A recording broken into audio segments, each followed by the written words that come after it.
All right, here we go. Maino! Hey. Welcome back to VladTV. Thank you for having me, my brother. One of my OG guests that was actually doing interviews with me during the DVD era. In the street. That's right. That's right, in Brooklyn. In Brooklyn. That's right. And actually, that was one of the first interviews that got released on VladTV because you kind of caught me during the transition. Right, on YouTube, right? On YouTube, exactly. Yeah. Exactly. Well, lots to talk about, but first of all, you know what we're starting with. What's good? The 50 Cent beef. Or whatever you want to call it at this point. Right. Now, Tony Ayo's my man. He's a regular on my show, so we're not going to be just, trashing 50 or whatever else. We're going to talk about the situation. So, I guess it started when you guys were talking about the 50 Cent documentary, the Diddy documentary that 50 Cent executive produced. Well, technically, we wasn't really talking about the documentary. We just, in general, having a conversation about how would you feel if somebody did a documentary on you. It was an in general conversation. However, I do understand why somebody would take it that way. Like, because I probably would feel like if it was me, that people were talking about me. But going into it, that wasn't the intention. You know what I mean? It was a question about how would you feel if a doc was done on you. You know what I mean? Didn't you guys call it a mockumentary or something like that? See, this is what I'm saying. Like it's about interpretation. Right. You know what I mean? It's context. I mean, I can't speak for nobody else, but it was basically based off of how if somebody had done something like that to you, like if a documentary on you, and without your consent, is it a documentary or is it something else? Well, most documentaries are done without the person's consent. Right. That's just the nature of a documentary. That. Now, there are some, like, for example, the Eddie Murphy documentary that he's involved in, but usually these are more softball documentaries because notice how the whole picking up of the trans story was not in the, in the Eddie Murphy documentary. Listen to what I'm saying. Right? Listen to what I'm saying, though. And I got to be very careful with this because the thing is this. Words, when they come out sometimes, the context of them, right? Were we specifically talking about the documentary? No.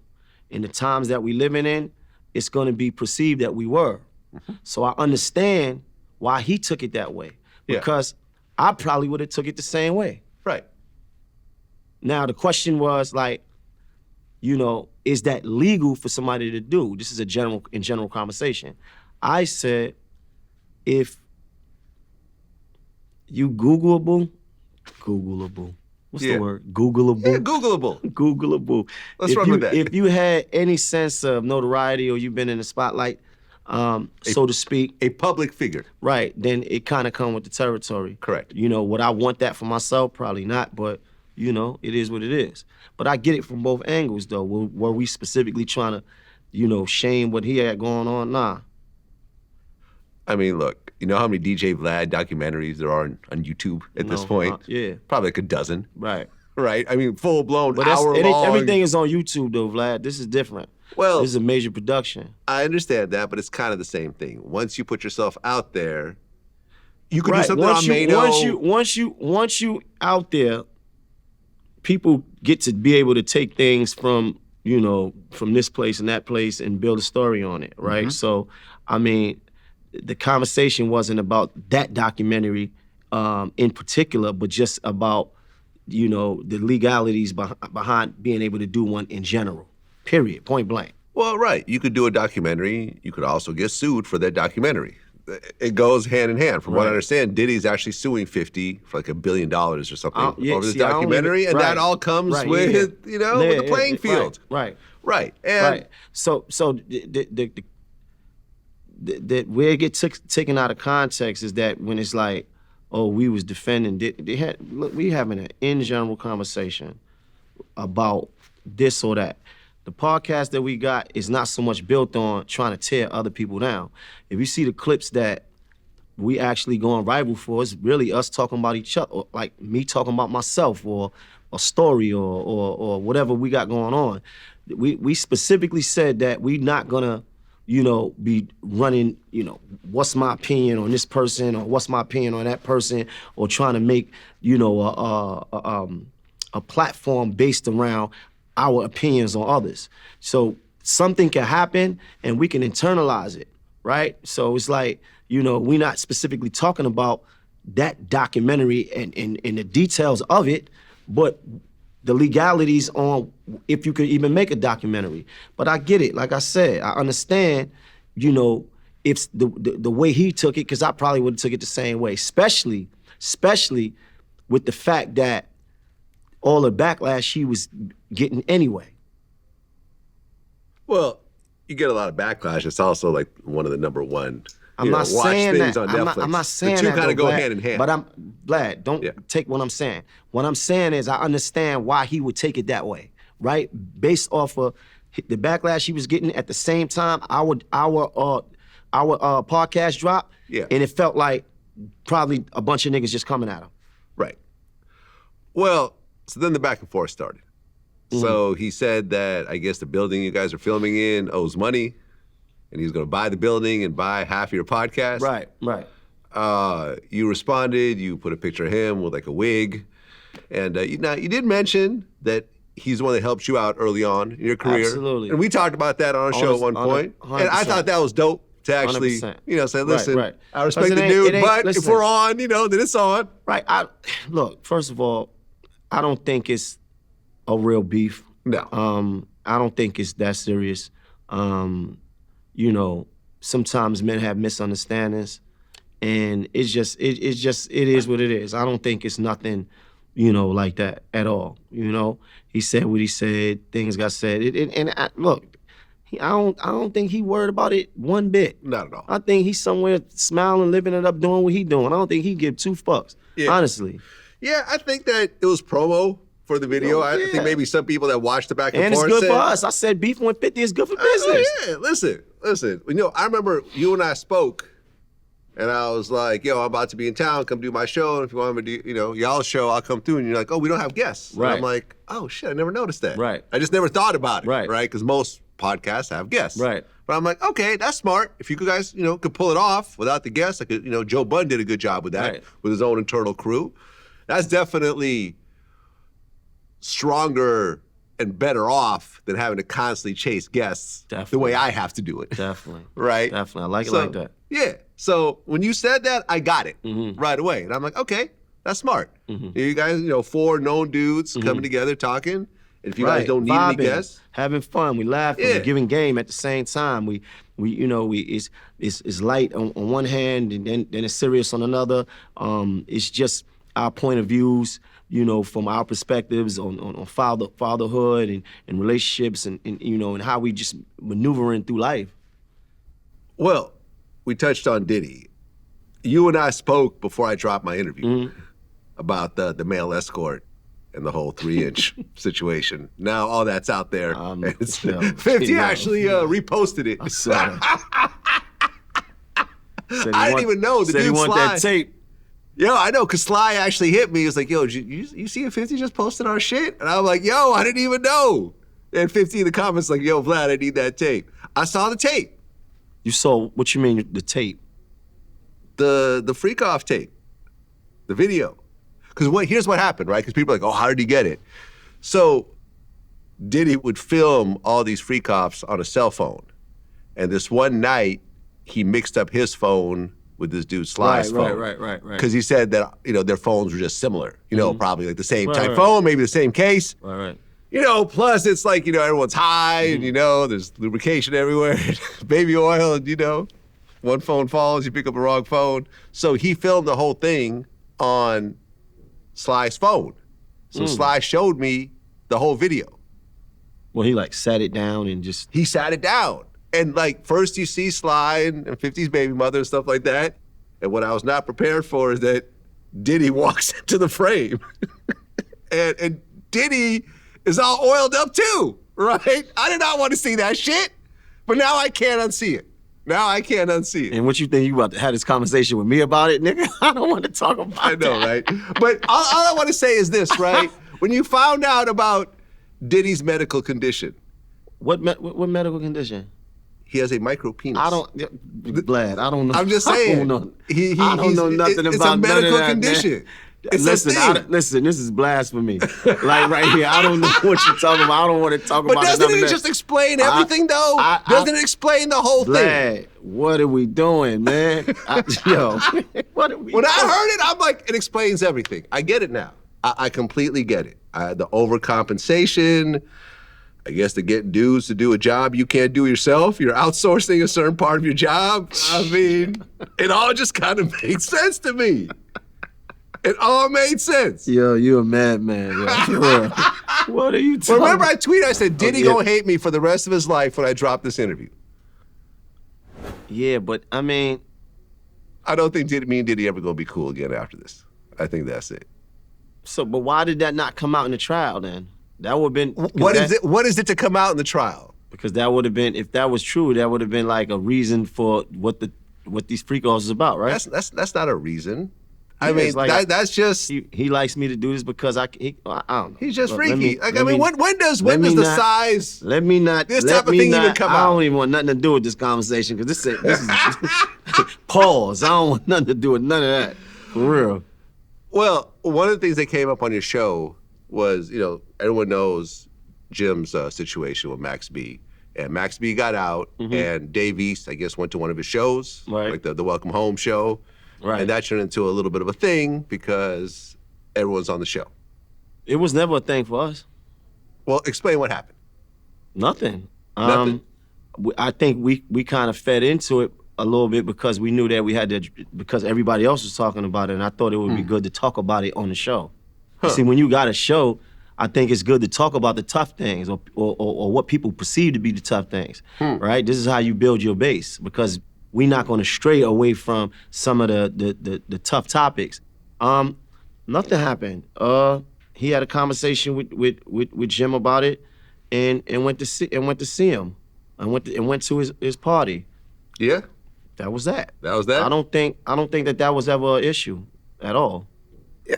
I don't think Dave East likes me very much. I don't listen. I don't know nothing about that. Yeah, he canceled, I think on 3 or 4 different occasions, we had interviews scheduled, and he canceled like last minute. That don't mean a person don't like you, Vlad. Don't make that personal. Everybody don't manage that could listen. I don't speak for no man, but that don't mean a person don't like you just because they canceled. That could mean he was late for something else. He had too many things. He was overbooked, or he managed time bad. I don't know. That 4 don't mean he times? don't like. 4 times? Listen, man. I just How many feel times you been stood up by women? the same woman, not 4 times. You have Ever in in lifetime? life. Never in life. In life, no. I've never been stood up by the same female 4 times. That would not be She a ain't never female. postponed. That's not a female I would deal with. No, absolutely not. I'm telling you honestly. I'm not saying I'm like, the world's greatest lover or nothing. I'm just saying that my time is just more important. I don't think that that's something personal, because if that was the case, they wouldn't have agreed to it in the first place. When somebody don't fuck with you, they just don't fuck with you. Period. Yeah, I see what you're saying. I feel though, I guess sometimes I feel like in a way when it becomes a pattern, it's like, okay, I'm gonna schedule, but I don't really want to do it. You know what I'm trying not to do? A lot more in my life. I'm trying not to internalize and personalize everything, because the voices in your head make you think that everybody don't fuck with you. Like, I was just having this conversation earlier. And the voices in your head. The voices in your head. That is so true. I'm telling you, sometimes the worst person to talk to is yourself. Oh yeah, absolutely. Because you like, man, these people don't fuck with me. And it might not even be that. They not even on that. It's just you think that and you project that. Well, look, I remember this person reached out to me a little while ago and said, oh, we're trying to schedule an interview with Dave East. And I said, listen, me and him need to do a phone call, but if that doesn't happen, then I'm not going to schedule nothing. So me and him have to have a conversation and see if there is an issue. But I guess can't keep scheduling interviews and then they get canceled last minute. And here's the thing. And Dave, I know you're going to listen to this.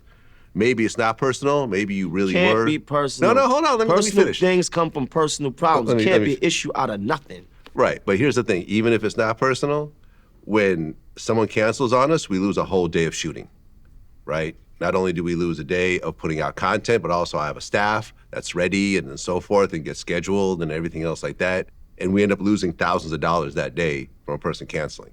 So maybe it isn't personal, but you have to respect the other person's business the way that you want your own business respected. Right, but you got to also keep in mind that everybody is not this life that we live in. We doing 20 different things in one day, though, Vlad. So it's not like people are mindful of what you got and you not mindful of what they got going on. So everybody is in their own seat. They driving their car. No, everybody don't got time to look over and see what another man is doing. What I'm saying to you, I doubt it could be personal because y'all ain't never had no issue. Personal issue got to derive from some personal shit. Something had to have happened for that to be personal, bro. And I don't see nobody continuously signing up, agreeing to do the interview if it was personal. If it was personal, nigga come to me, oh, I ain't doing that. Nigga know better than that. I don't fuck with him. I don't fuck with him. On no level do I fuck with him. Fuck him, fuck his whole family. I don't do no interviews with these niggas. Like, so that would be anybody's take on it if they was personal. So I just think it's probably a conversation. A lot of shit is just a conversation, bro. Fair enough. The only reason I thought that it was personal was around the time that we were supposed to do our first set of interviews that never happened. I'd been outspoken about Nas and his beat picking. Right? I know that Nas was the dude that put him on, and I almost felt like, oh, okay, maybe he's just riding for Nas, and because I said something about Nas. And I love Nas as a lyricist, I just felt that after Illmatic, I wasn't really fond of his beat picking. And I've said that publicly, and that turned into a whole thing. I think Nas even responded on one of his albums. So I thought maybe, okay, well, because of his alliance to Nas and how Nas put him on, maybe he don't fuck with me, and then, that's what I thought. But then again, these are voices in my own head. Right, don't make it that. It may not be that, right? So, again, it's a conversation. There you go. Well, put us on group chat one of these days, and we'll work it all out. Definitely. Jim Jones and Tony Yayo went at it. Well, yeah, there was some back and forth. What's your take on that whole thing? I don't know. I don't have no real take on it, right? Two grown men. I don't, because I don't know what Tony Yayo ever said. I think that it turned into basically saying that 50 took care of his people more so than the bosses of some of these other let me tell groups. you something, and I mean this, and I really want you to put this, man, it's a lot of back and forth going on in our city right now, right? It's a lot of this one saying this one is saying that, and I know I've been in the middle of a lot of it myself, right? True. But I'm gonna be 100% honest with you. I come up on wartime, bro. Like, I can't wait for the day that all of us niggas could be in one room. And everybody is past whatever little issues we got. I'm talking about everybody. Like, I can't wait for New York City one day that we all able to be like, you know what? You doing that over there? I'm gonna come fuck with that. Look, and we linking, and we sharing and pooling ideas and plays. I can't wait for the day that happened. I mean, isn't that already happening? On a small level, I mean, us four coming together, we show niggas how that can happen. But I'm talking on a larger scale. I'm saying like, like what you saying, like we Yayo and Jim and and 50 and all that. This ain't no real beef. This ain't no real problems. It's just a competitive nature of some sort. Everybody know the history of me and Murder. Me and Murder started together. It could never be me versus him or him versus me. You understand? That's my brother at the end of the day, right? So I can't wait till we get back or we can get to a place that we ain't never even been to where it's everybody. And I know niggas like, Maino, but you the main one. Like, no. I want to get to a space, my nigga, where it's money and peace. You see what I'm saying? After you done been through so much turmoil in your life, after you done been through so much war in your life, after you done been through so many different things and you got the scars to show it, my nigga, we want to live, we want to enjoy this shit, man. You understand? Because we all past the age of, throwing rocks at the penitentiary. Let's keep it real. I mean, look, I feel like I'm part of a group of media people that already do that, right? Me, Akademiks, Adam 22, Whack 100. But how you do Trap that with Lord him? He lied Ross. too much though. He's a fucking liar. Hold on. Yeah, no. Sean Cotton, me and Charlamagne are cool. Me and Envy are cool. Me and Big Boy are cool. Me and Bootleg Kev are cool. Me and Danza are cool. What are you doing? You comparing that to rappers? What I'm saying is that although we're all competing in the same space, we're all friends with each other. We all do But don't each other's compare that to podcasts. rappers, bro. Because rappers are, it's totally different, right? How so? Artists are, because we train to believe that everything is about us. We so, it's pride, it's ego, it's competition. It's different. The media space is a different thing. And New York, we was always led to believe that it can only be one nigga that's really the nigga. You understand? And I feel like us four coming together, that's me, Capo, Jim, and Dave East coming together, is kind of showing people that you could put pride and ego to the side and still support a nigga that you fuck with and still have your own individuality. You understand what I'm saying? But it got to be done on a bigger scale. I'm just saying, I can't wait till that happens. But in order for that to happen, sometimes it got to be some friction. In order to get to a good, a great peace, you got to go through a little bit of war, right? So sometimes you got to destroy to build again, right? So I'm just saying, I can't wait until all of us New York niggas, us prominent New York City artists, the artists that been here, is able to exist and live and sit in one room, a fucking picture with everybody, business for everybody. You understand? I can't wait to that. Look, that's my dream one day. Well, do you know how I accomplished that space in the media space? Since I was older than everybody, every single person who I saw coming up, who I thought had a lot of potential, I reached out to. I was the first person to reach out to Charlamagne when he was in South Carolina. This was during my mixtape era. Now look where he is. When Akademiks came up, I reached out to him. Sean Cotton, Adam 22, all these dudes, they came up. I never hated on them. Like a Peter Rosenberg did with everybody. I never hated on them. I always reached out. I had them on my show. I offered to do their shows. They had my phone numbers. They would call me for business advice. And now look, I've made millions talking with these dudes. Millions of dollars. I swear to God, I've made millions from conversations. I think that's dope. Rappers, we more ego driven, I think. And our crews and our, the way we perceive life. I just think it's slightly different. But if we learn how to step away from our egos, and really get into, our step into our greatness, I think we could accomplish the same thing at some point. Well, I mean, at a certain level, look at how many of these albums have just a ton of features on them. Look at, for example, something like a Rich the Kid or a French Montana. You look at their albums, they're damn near compilations. Right. Almost every song has a feature on it from a big artist. So you guys have already been doing that. Right.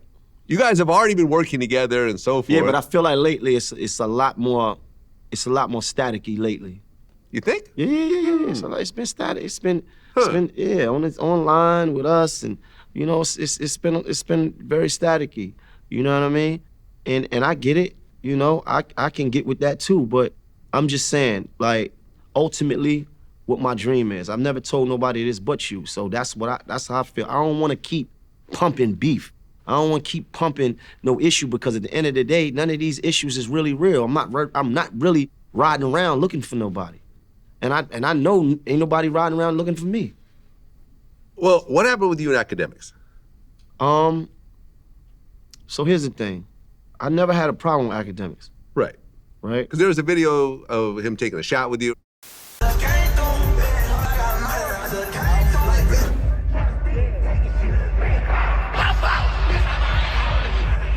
Yeah, let's talk about that. Yeah. I saw Akademiks at the Young Boy concert. And he like, oh man, what up? What you doing here? He was very surprised. And I guess he was surprised because he got in his mind that there's a difference between a older artists and young artists that there's this division. And the truth of the matter is, I'm with my young boys, and they're younger than him. And I remember, he probably don't remember this, but because he was a little tipsy, but I said to him, yo, it's no difference between young niggas and old niggas. One nigga got more memory and more experience, but I don't like to divide that. You know what I'm saying? Especially the fact that he was just so surprised. I was like, we fuck with young boy, we fuck with the culture. Like we like the music. You understand? Like it's no, I'm a disgruntled old nigga. Every nigga that got a little age on him is not disgruntled. Okay, like I'm not that guy.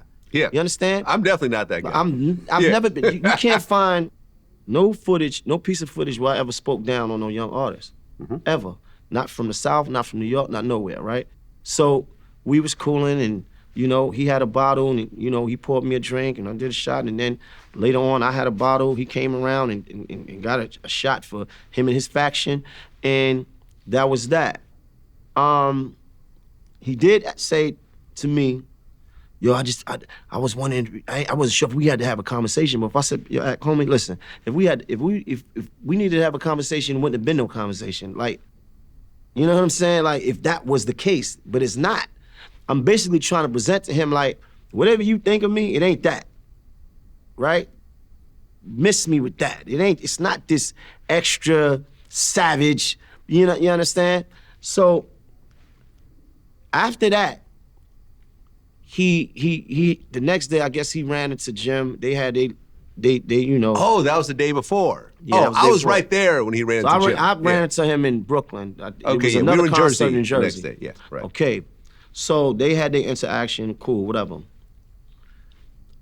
Then I find footage on the internet of him. Fabulous being like 49 with the headband. Like, yo, why is the nigga wearing, the headband is for sweat. Like, yo, Fab is on some, the headband is for sweat, Fab. Fab, the headband is for you sweating. You're sitting down podcasting, my nigga.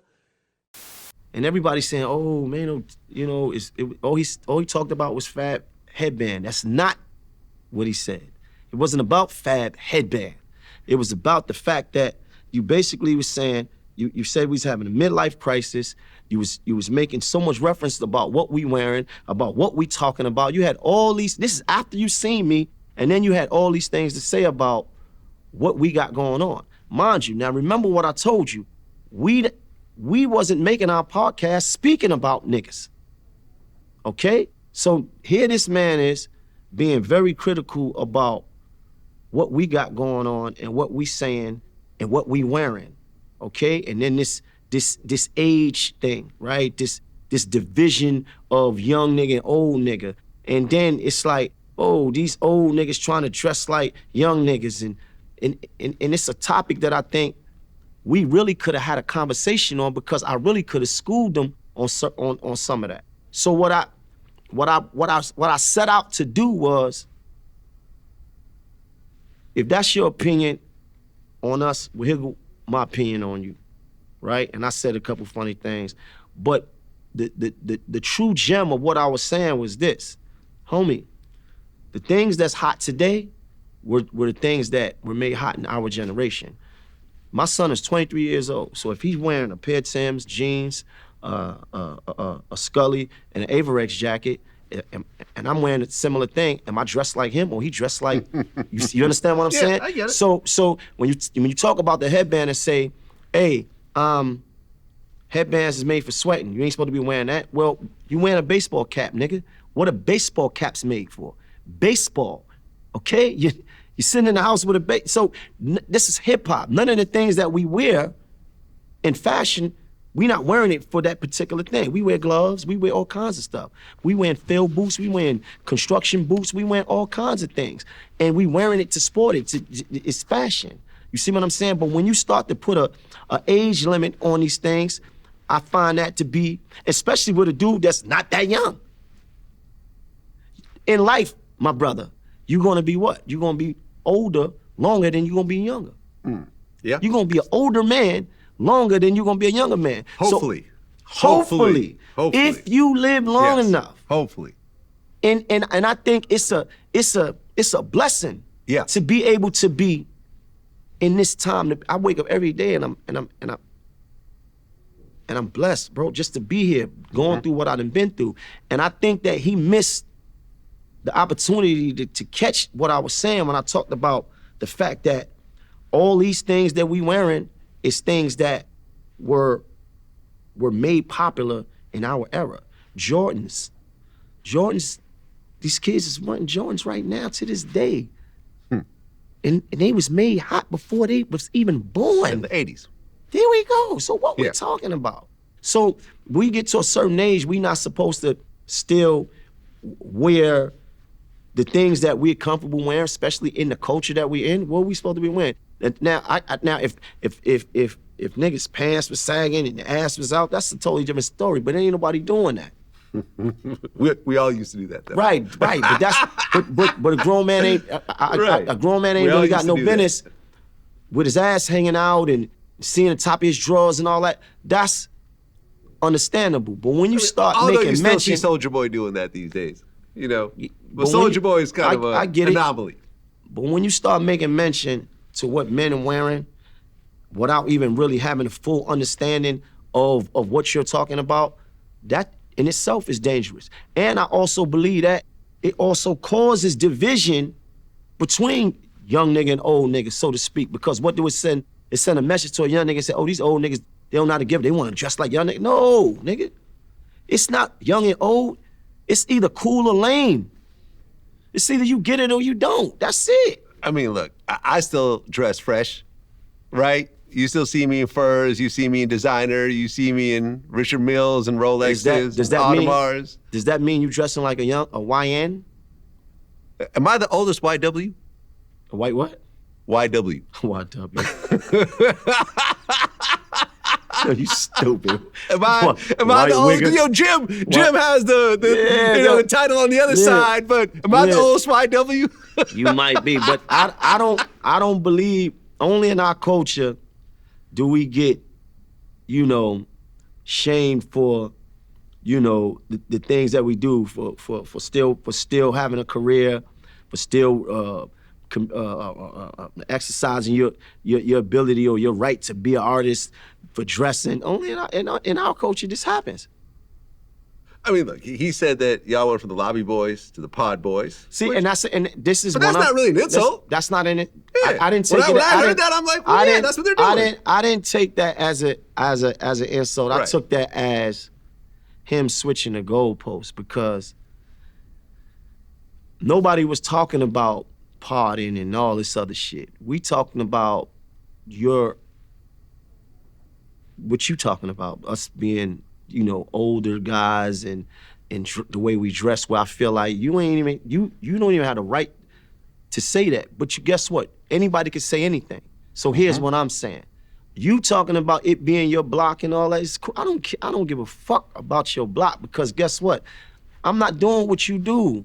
I'm not sitting here throwing rocks and hiding my hands. I don't need 7 securities to come out to make me feel good. I'm not out here, extra angry with women. And you understand? I don't want to be you. It ain't nothing about that man that would make me trade my place with. It's nothing. I don't think it's that serious. I'm friends with Akademiks. You my man. I don't care about that. It's not. I think it ain't that serious, right? But at the same time, it ain't that serious. And I think that if he didn't let his pride get to him, we could have had a real dialogue. Because that's how it got to someone else. That's how because I didn't know about the whole, him having conversations with the 15-year. I didn't know nothing about that. Well, let's switch gears for a second. This is something that, hits home with both of us. You ran into Troy Ave recently. Mm-hmm. He had his baby with him. Mm-hmm. Number one, thank you so much for not doing anything crazy with the baby around. Thank you so much. You can't find no footage of me saying that I was ever going to do anything when I seen him. But just thank you so much for this situation not to escalate in any type of way with the baby around. Listen, I was actually nervous. I had a lot of anxiety watching this video. I don't know why. Because you can't find no footage of me ever saying that I was ever going to do anything, you know, in a violent manner or anything destructive when we crossed paths. Anything. We had some words. I said what I said. He said what he said. I've been stopped even engaging with that. So I don't even, you know what I mean? I don't even have no real energy to go back and forth with that because it is what it is. He got a beautiful family, you know. He doing what he doing, and I'm definitely doing what I'm doing. I ain't got no energy for that. I heard he put up the post, and I heard he was kind of like dissing me at the same time. Was he? Yeah, like calling me Chano. Like, okay. So hold on a second. I can't tell what you guys were talking about. I'm talking about it was like whatever the when he put the post up and whatever he wrote. Yeah, no, that's what I'm talking about. When you guys actually ran into each other, what did you guys say to each other? I was basically saying that because I had heard he had said that he had saw me, and then when he seen me that I was nice or something. And I hadn't seen him. I guess he saw me, I didn't see him. But my whole thing is this, listen, bro, I don't even have that energy for you, bro. Like, we ain't even, this will never be that, right? Because you said what you said, I said what I said. You live your life, I'm living my life, and that was that. So that was basically the conversation. It was real quick. It wasn't really a time for a real long conversation. You know, he had his baby with him, it was cool, and I was coming back, but what I wasn't gonna do was act like I didn't see him. So I saw him, and that was that, and that's that. I guess if I was in that same situation, I wouldn't have had a conversation with him. I would have saw him and just kept moving. Why? Just because I didn't think there was gonna be anything positive to come out of that conversation. No. Now, I wasn't gonna pretend like I didn't see him. Yeah, but I wouldn't have stopped. If I don't fuck with someone, I don't feel the need to talk to that person. Right. See, but that's not how I looked at it. And you know, we different. You know what I mean? Yeah. I definitely didn't want him to think that it was ever gonna be there, because the truth of the matter is this. Had I seen him without the baby, I still would have carried it the same way, because I'm not beefing with you like that. You kind of ineligible for that, for us to be doing that. I'm not taking it there with you. All right? So let's just leave that right where it's at. You live your life. I'm not even feeding into that. And let's go. Yeah, I feel you, man. Like, I talked to Taxstone the other day. Sad situation, man. And the one thing I never realized about this case was that Tax got pistol whipped before he shot. He got hit in the head with a gun. Someone else's gun. You look at that situation and you see how it played out. Someone pistol whips you, you pull out a gun in self-defense, and then you're doing 35 years. I just, like I said, if I see Troy, I'm just gonna keep walking. I don't have any animosity towards Troy Ave. I don't want to hurt him on any level, financially or physically or nothing else like that. He could live his life. He's got kids. I got kids.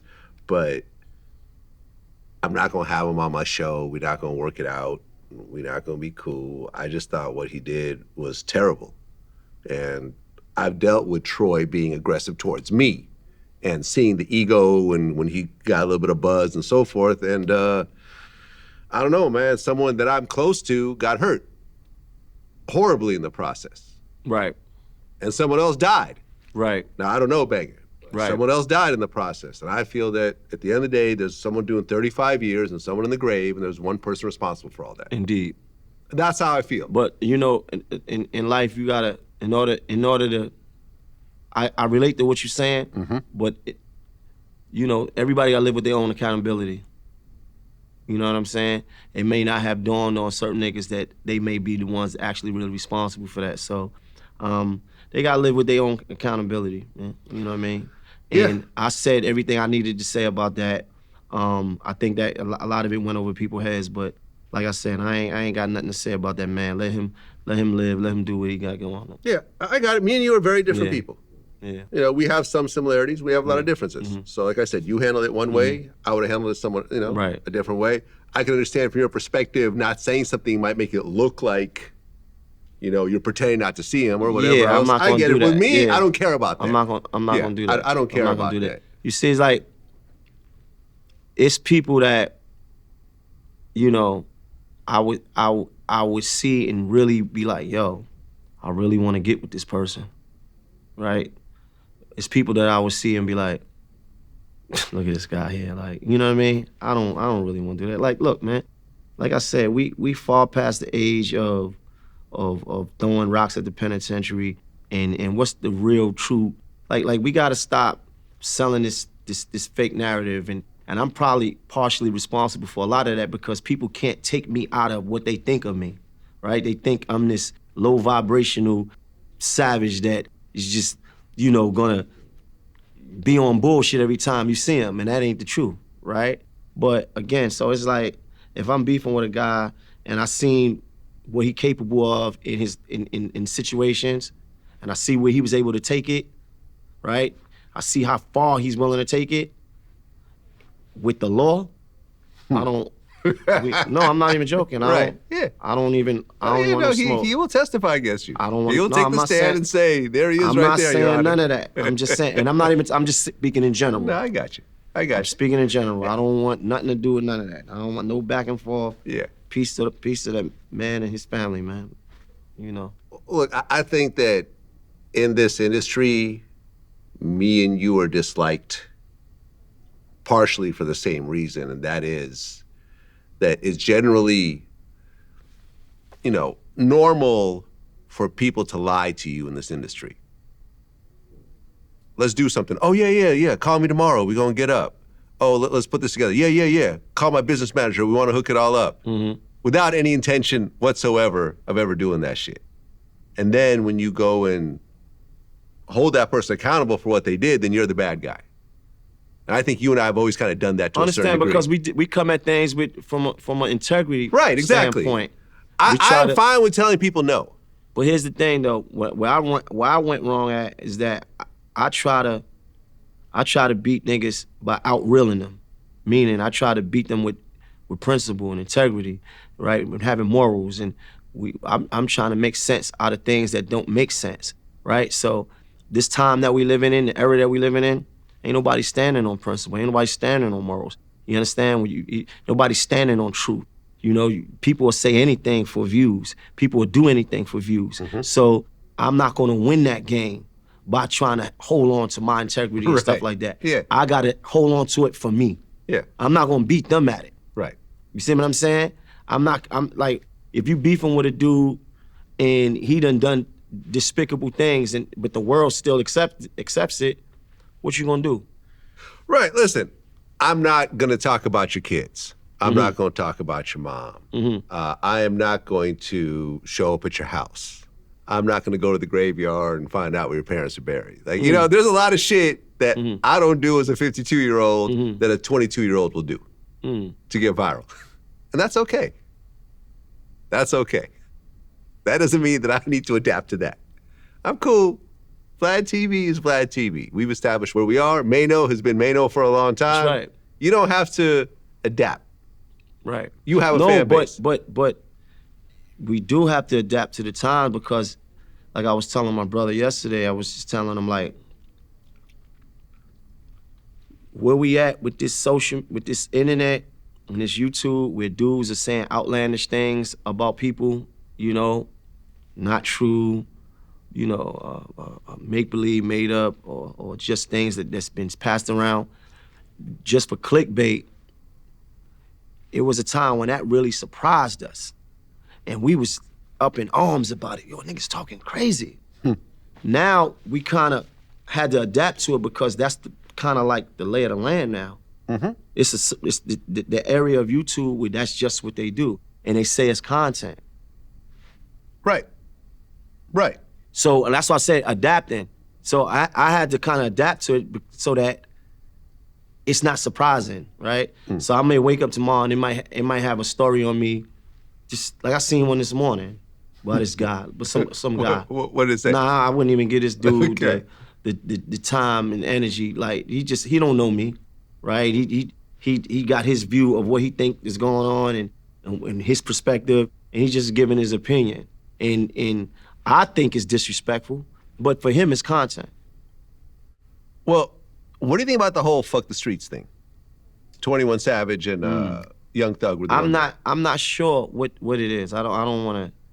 I'm not sure what they actually meant by it. I got an idea of what I think that they mean, right? You know, for me, I know I always was like, niggas that actually really been in the streets, never wanted to be in the streets forever, right? So is it that?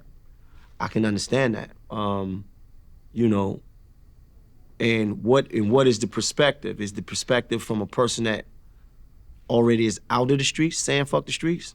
So I don't really know, and I can't really judge it. You know, he tried to clarify. He said, when I say fuck the streets, I'm talking about the part that gave me trauma and made me can't sleep at night. If you ain't tired of that part, you ain't been through it.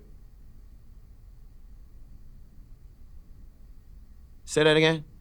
When I say fuck the streets, I'm talking about the part that gave me trauma and made me can't sleep at night.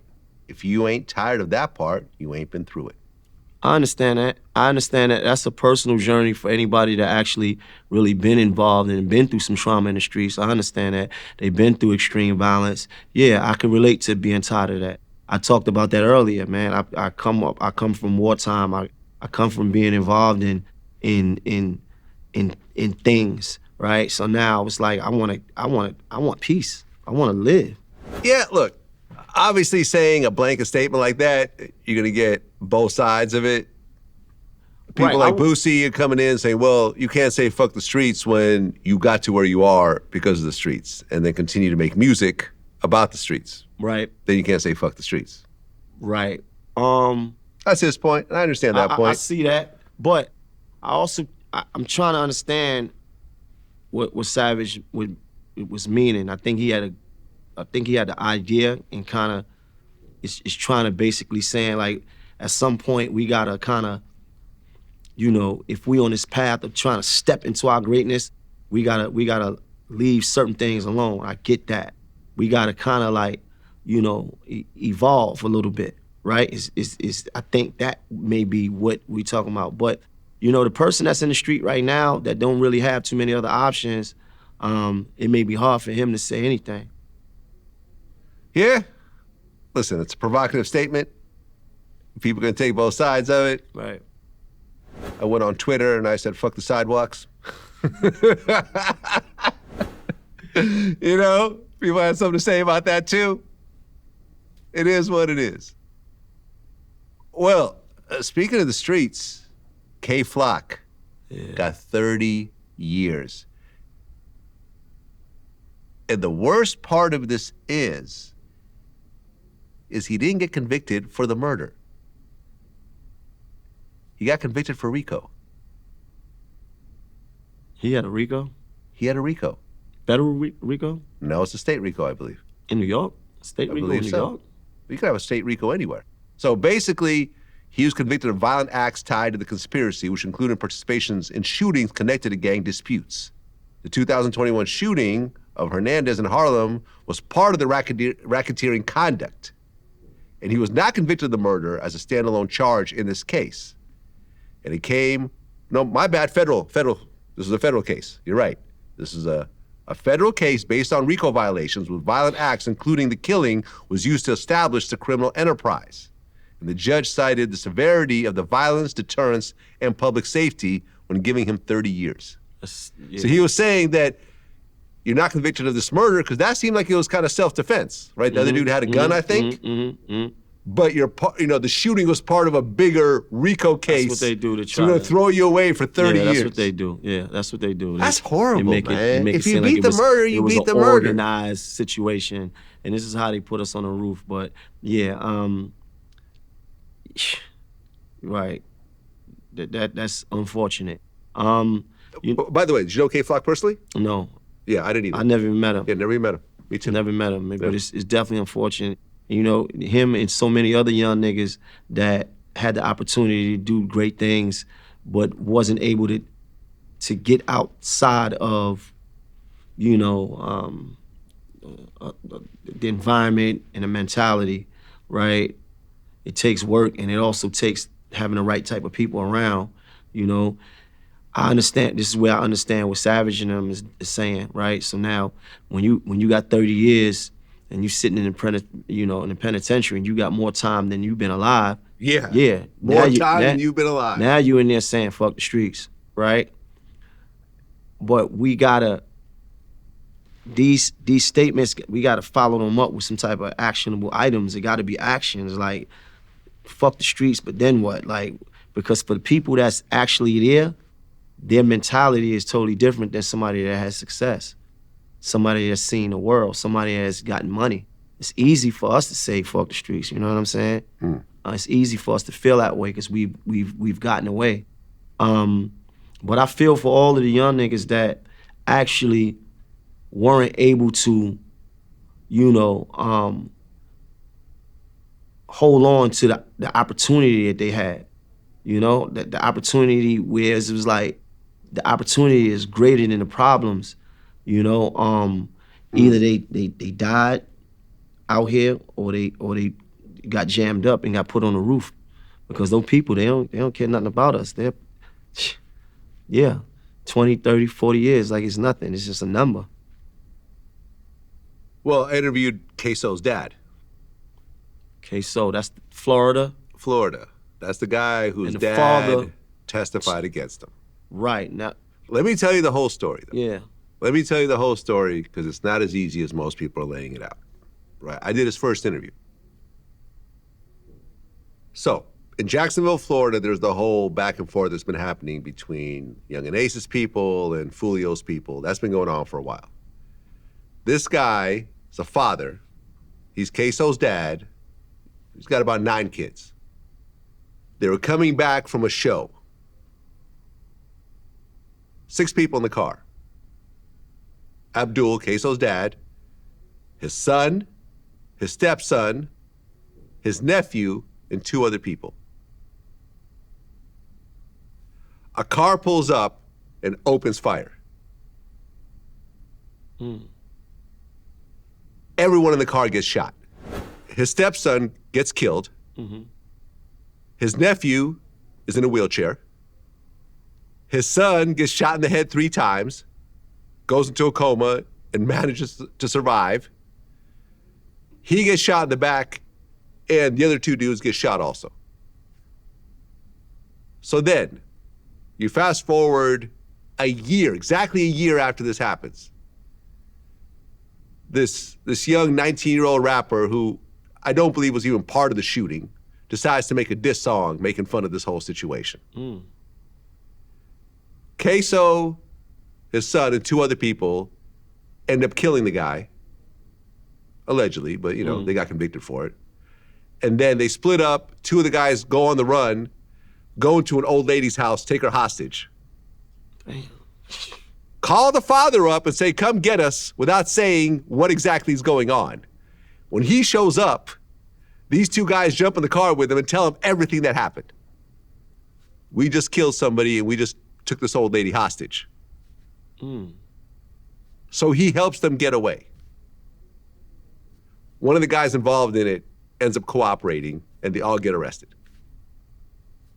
Son and the 2 other dudes get charged with murder. He gets charged with accessory to murder after the fact, facing 30 years at about 45 years old. And he ultimately chooses to cooperate. Also keep in mind, at one point, and we talked about this in the case, in the interview, his son gets offered like a 30-year plea deal, which would involve getting his dad off the case. He chooses to take it to trial. So you think that if Queso had stepped forward and said, look, I'll take a 30-year plea deal, but part of that deal is to let my dad out the situation, they probably would have done it? I know they would have done it. They told me they would have done it. They told me all Queso got to do is come in here and get y'all out of here. That simple. And then he loses and ends up getting life without parole. That's a nasty situation. It's a nasty situation. That's very nasty. And it's not black and white. It's very, very gray area. Think about this. You have a 23-year-old son. You get a call one day. Hey, Dad, I'm going through something. Can you just come get me? He jumps in the car and says, I just killed someone and took an old lady hostage in that house right behind us. What do you do at that moment? See, the thing is, they did that spinning for the father, though, right? Well, not exactly for the father. I mean, a lot of people got shot in that car. Right, he was one. So He was one of them. They avenged. There was a You certain know. level of that. Right, like we gonna get this back, right? Right. But you're not we even gotta killing weigh the that guy who did it. You're killing a guy who made a song about it. That's very nasty. Out of the love for my son and how I love my son, I'm jumping in the car and going to get him. No. You're already there. It's not you're going to go get him. You're already there. He jumps in your car and tells you what exactly he just did in the car. I just killed someone and took someone hostage trying to escape. Okay. What do you do? We need to figure out. Did you get rid of everything? We need to jump into action. I'm not turning you in. No? 100% I'm not. So you're going to implicate yourself into a murder. Listen, I'm not turning my son in. I live my That's life. not what I'm asking you. Are you That's implicating not- yourself in the murder? I don't think, is me implicating myself? You help him get away, I'm you gonna are now help my- implicating I'm gonna help yourself. my You are son. now an accessory after the fact. Fuck it, I'm gonna help my son. Okay. Not me. Yeah, I'm Not just me. I'm telling my son, we're going to go get a lawyer and we're going to turn you in. And my lawyer will do, I don't care how, I'll take $1 million out for the lawyer. Fuck it. I'll pay $1 million for the lawyer. I'll make your bail, I'll do whatever, but I'm not implicating myself in a murder. No way. But hold on. Did you know that the police was looking for him? Yes.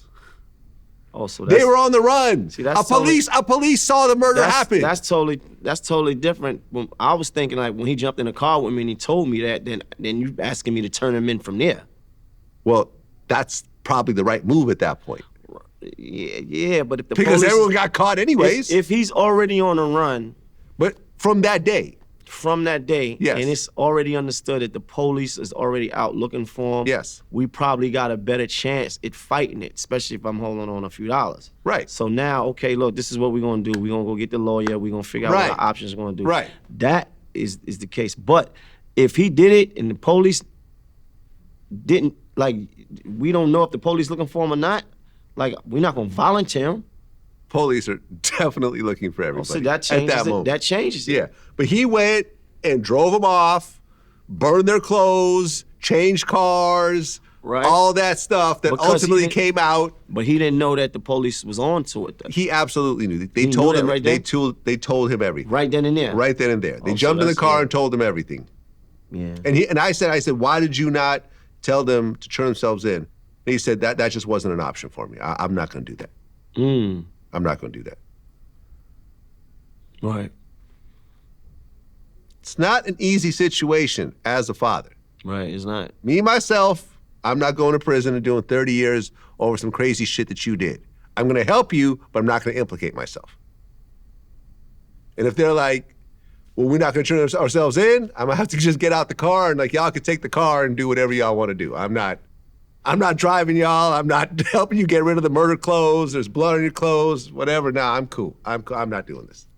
I'm not doing this. Yeah. That's a nasty situation. And so he testified against his son. He did. Once he cooperated, then you're all in. You have to say everything. And the thing that kind of hurt his son was, on the stand was when the shooting happened, it was all on tape.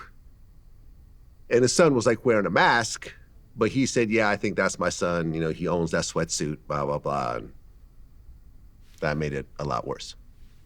Whole family destroyed. Yeah. And he said, look, I had a 1-year-old and a 2-year-old at the time. I needed to help raise them. None of these guys were stepping up, taking plea deals to try to get me out of it, knowing that I didn't do anything. He made his choice. Yeah. People are going to say what they're going to say, but I think it's very gray area. And ultimately, I don't disagree with what he did, me personally. But then again, you and I are different. I didn't say anything, Vlad. Don't put this on me. Don't put this shit Well, no, on you me. said you would probably help your son try to get over. But see, I said two things. Yeah. And the first answer was because I believed that nobody knew nothing. Oh no, everyone knew it. Right. Then I said, if the police is already looking for you, we may have a better option by going to see the lawyer and figuring out, what's the best course of action, opposed to trying to run and then getting caught anyway. If the police didn't know nothing, you did some shit and nobody know nothing, I'm not gonna volunteer you at the precinct like, hey, you know that murder over there that happened? Yeah, my son did it. Like, that's something totally different. Yeah, no, it was a hot situation. Right. A police officer saw the shooting occur. They were chasing. They managed to get away. They went different directions because Queso wasn't even with them. Queso went one direction. The other two dudes, the getaway driver and the other dude went a different direction. They ran to some old white lady's house, took her hostage, and then called the dad at the house. See what I'm saying? It's insanity. It's insanity. Well, an interview you did watch was the Gina Conway interview. Mm-hmm. Now, this was Max B's co-defendant in the murder that he ultimately got out of prison for recently. This is an insane situation. So Gina was a stripper at Sin City. Mm-hmm.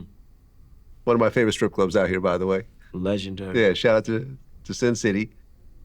She was dating Max B, met some rich dude at the club, took her shopping. They went back to the Holiday Inn. She claimed nothing happened. She went to go meet with Max, told him what happened. He called his stepbrother, Pooh Sims, and sent the two of them back to go rob the guy. They came to the house. They opened the door. They rushed in. Pooh Sims pistol whipped the dude. There's a girl there. She duct taped everybody.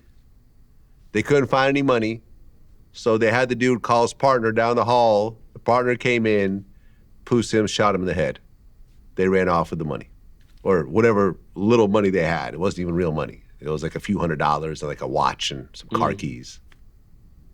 According to her, Max B told the police where she was, and she got arrested. It was said that, he helped the police catch me. That's what one of the detectives said on the stand. Oh, so Max knew that you were coming to Sin City, and a detective actually said that Max contacted the police and told them where you're going to be in order for you to be arrested? Yes. She started cooperating as soon as she got to the station. She cooperated against Max and Pooh Sims. Max got 75 years, Pooh Sims got life plus 35. Max just got out because he managed to get an appeal where he got down to 20 years. She's already out, and now the interview's been released. What did you think about the interview? I thought it was hard to watch. Yeah. So it was very hard to kind of watch with the way she spoke. Yeah, I think she's somewhat on the spectrum maybe. And this is not a shot towards her. It's just the impression I got from having a 2-hour conversation with her. I don't think she was the mastermind. I didn't get that impression.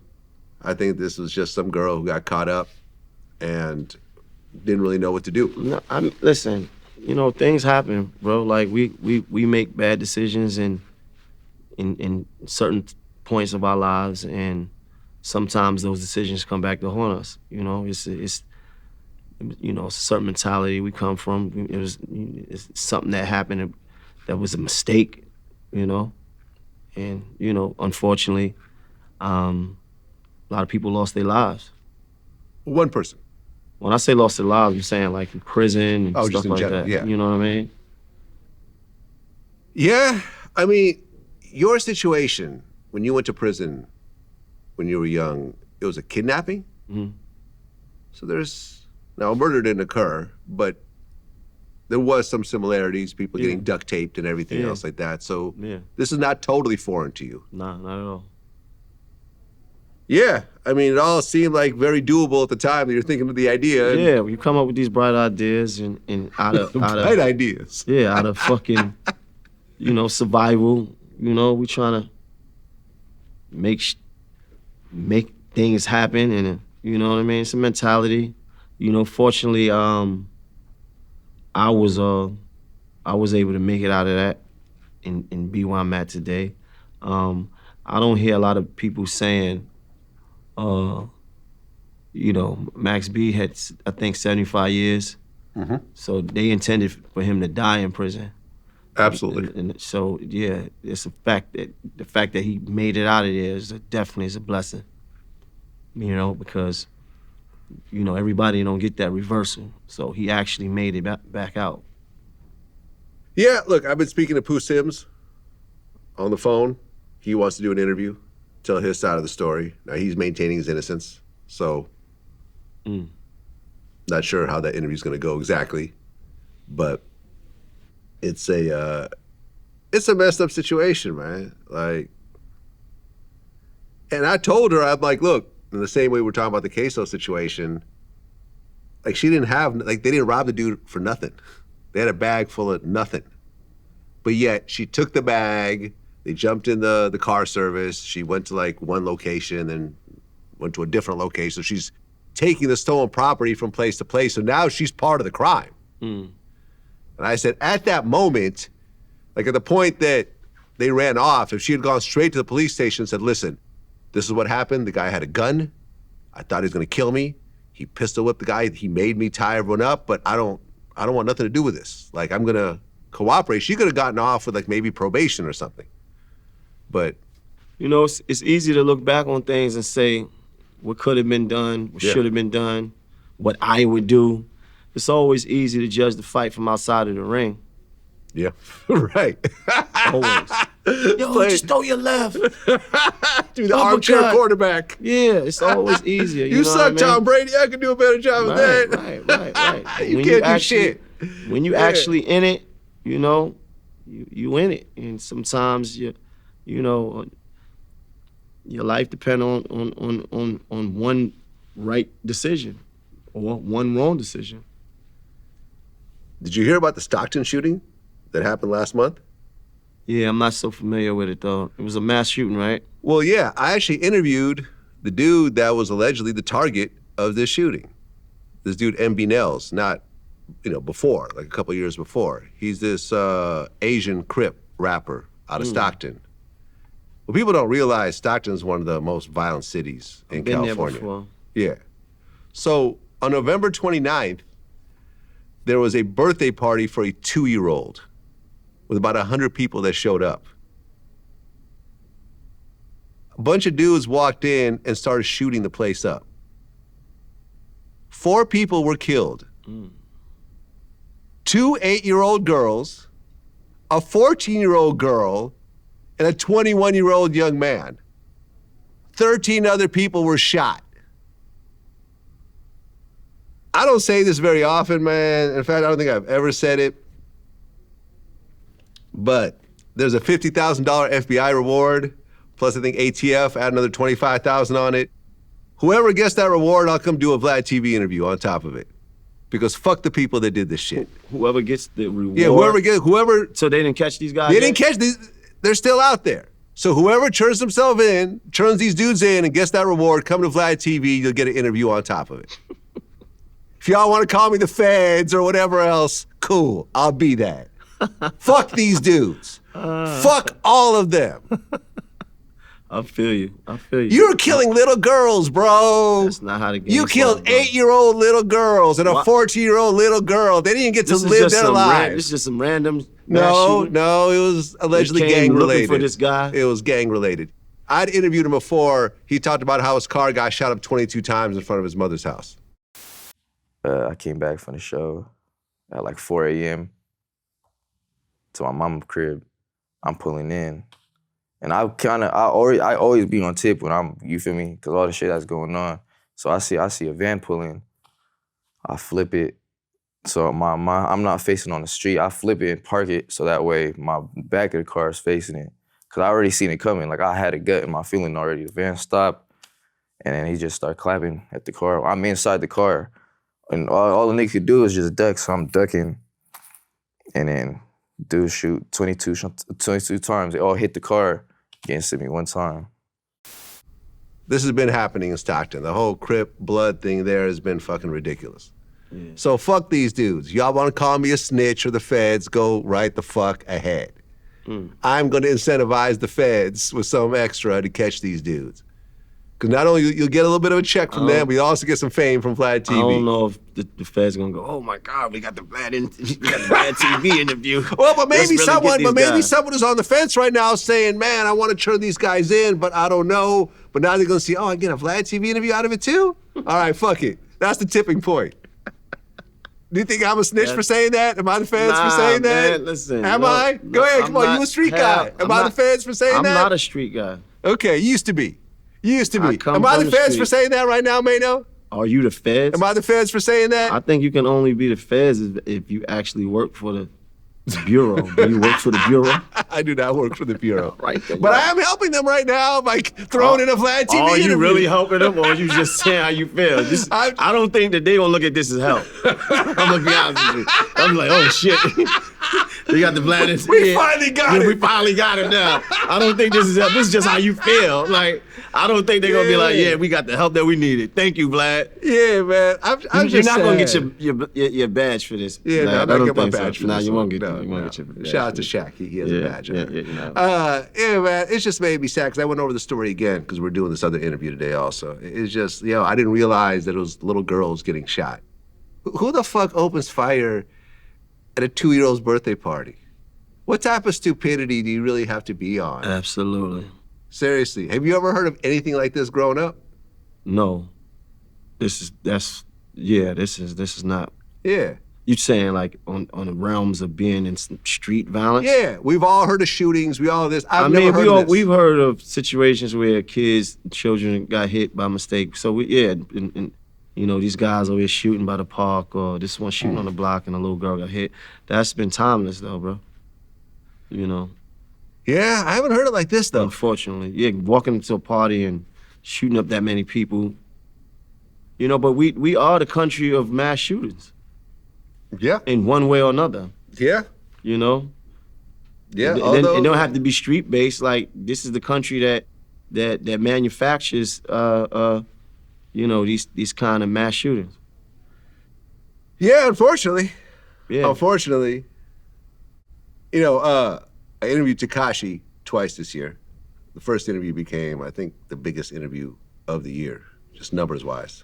Did, I think, 17 million views. And the second one that we did was a house tour.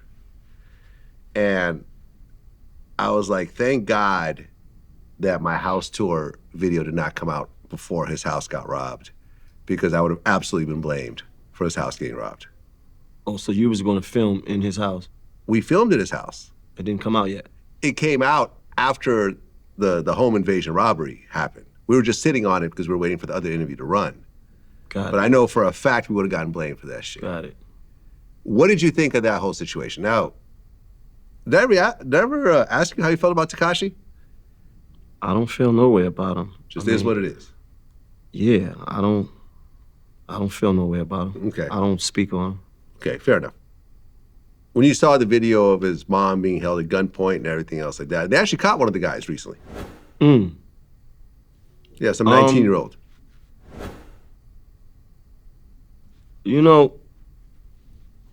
I mean, it's not a good situation for the mother, to be walking around and then next thing you know, these guys with hammers in front of her. Like, but, me personally, I would probably be a lot more, lower, profile, knowing that people may know where I live at. I wouldn't be so much, Yeah, I mean, he lives in a gated community, though. That don't mean, come on, if people want to. You can go around the gate, it's just, once you drive out, your car is going to be on every fucking camera. Listen, where there's a will, there's a way. And people go through great lengths to prove a point, especially out of desperation. Yeah, I'm always just surprised at the level that people crash out. Right, but let's not act like people won't, though. Yeah, especially when it comes to high-profile situations. Like, you're going to do something to a very high-profile person. And look. But I would probably be a lower-profile person opposed to being so rambunctious, about things and so boisterous. Me personally, I would be that way because knowing that, this could have went really bad. That could have went really, really ugly. I just seen footage yesterday of these guys who was dressed up as like UPS workers. Huh. They pushed their way up in this crib and killed the mother, the father, the son, and left the 2 little babies. Yeah, there's footage of this. I just saw this yesterday. Damn. So, in the world that we living in, these things happen, Yeah. right? And to be able, like, you got to be grateful, right? To that happened and your mother was safe. Yeah. Yeah, no, 100%. You know what I'm saying? 100%. So I met his mom, man. It's just a nice, older Latin lady. Right. She made us corn. If that was Like, me, that would have been maybe a wake up call for me, and maybe the kind of actions that may like have led to that. Like I would probably like, you know what? That's a wake up call. Yeah. Let me slow down. Let me reevaluate this. Let me look at this a whole different way. Well, I mean, keep in mind, it's not the first time something like this has happened. Because when, before the feds like arrested everyone, all the 9 Trey situation, Right. his mom, they almost kidnapped her. That was the whole thing. We talked about that on camera. I already got kidnapped. Yeah. They already tried to kidnap my mother walking the dog. Oh, I didn't know about this. Yeah, look it up. So what happened there? None. We still outside thugging and bugging. Niggas getting shot at. So your mother was walking your dog, and what happens? And niggas try to hop out of the car. And do what? Just grab her? Yeah, it came out in the case. It's public. Okay, so what happened when they tried to grab her? This is an older No, woman. my mom screamed. Like, she screamed. So his mom has been used to, unfortunately, getting into messed up situations like this because of her son. But, it's yeah. I mean, you'd think in your own home you'd be okay. No, man. This is America. This is America. I mean, listen, you got all kinds of dangers, bro. Like, we can't forget that. You know what I mean? And we got to be mindful of the type of energy that we putting out in the world. Well, let me ask you a question about this, because I remember me and Tekashi and Tony Yayo kind of argued about this a little bit. You look at the Atlanta situation. YFN Lucci, his mom allegedly got her house shot up by Young Thug's people, right? They came out on the trial. And now they're both out. There was like some footage of them in the club being cool with one another. Mm-hmm. I said, in the grand scheme of things, this is great, because Atlanta was a disaster based on what was happening between these two crews. Mm-hmm. Deaths, lifetimes in prison, shootings, stabbings, and so forth. Yeah, it's very sad what happened. I mean, ultimately the mom didn't get shot, but at one point I felt you have to get over shit, even if it looks a certain type of way on paper, to just get past certain things. If somebody shot at your mother, right, would you literally be partying with them in the club? Or even saying hi to them? I'll say this, because... Yes or no? No. In this particular situation, yes, I would. If I disappeared from this chair right now, and you had Nut right here, the guy who died behind that beef, Right. where you gonna be like, Nut, we forgot about you, nigga. Now, Tony Yayo said, if you shoot at my mom, we never gonna be cool on any level. Once somebody shoot at your mother, or in your mother's direction, or mother's house, hypothetically or so-called, or all the things they went through, or bodies drop, I think it's just like inexcusable. Like we could never be friends again. Just certain things. Even if I was to get jumped, I don't think we could ever be friends again. What's your take on this? On the fact that they made up? Yeah. I like, from outside looking in, I like the fact that they were able to probably get past it. I mean, if it was me, yeah, I don't know if I would have been able to get past it. Maybe I could have got to the space of, you know what, sometimes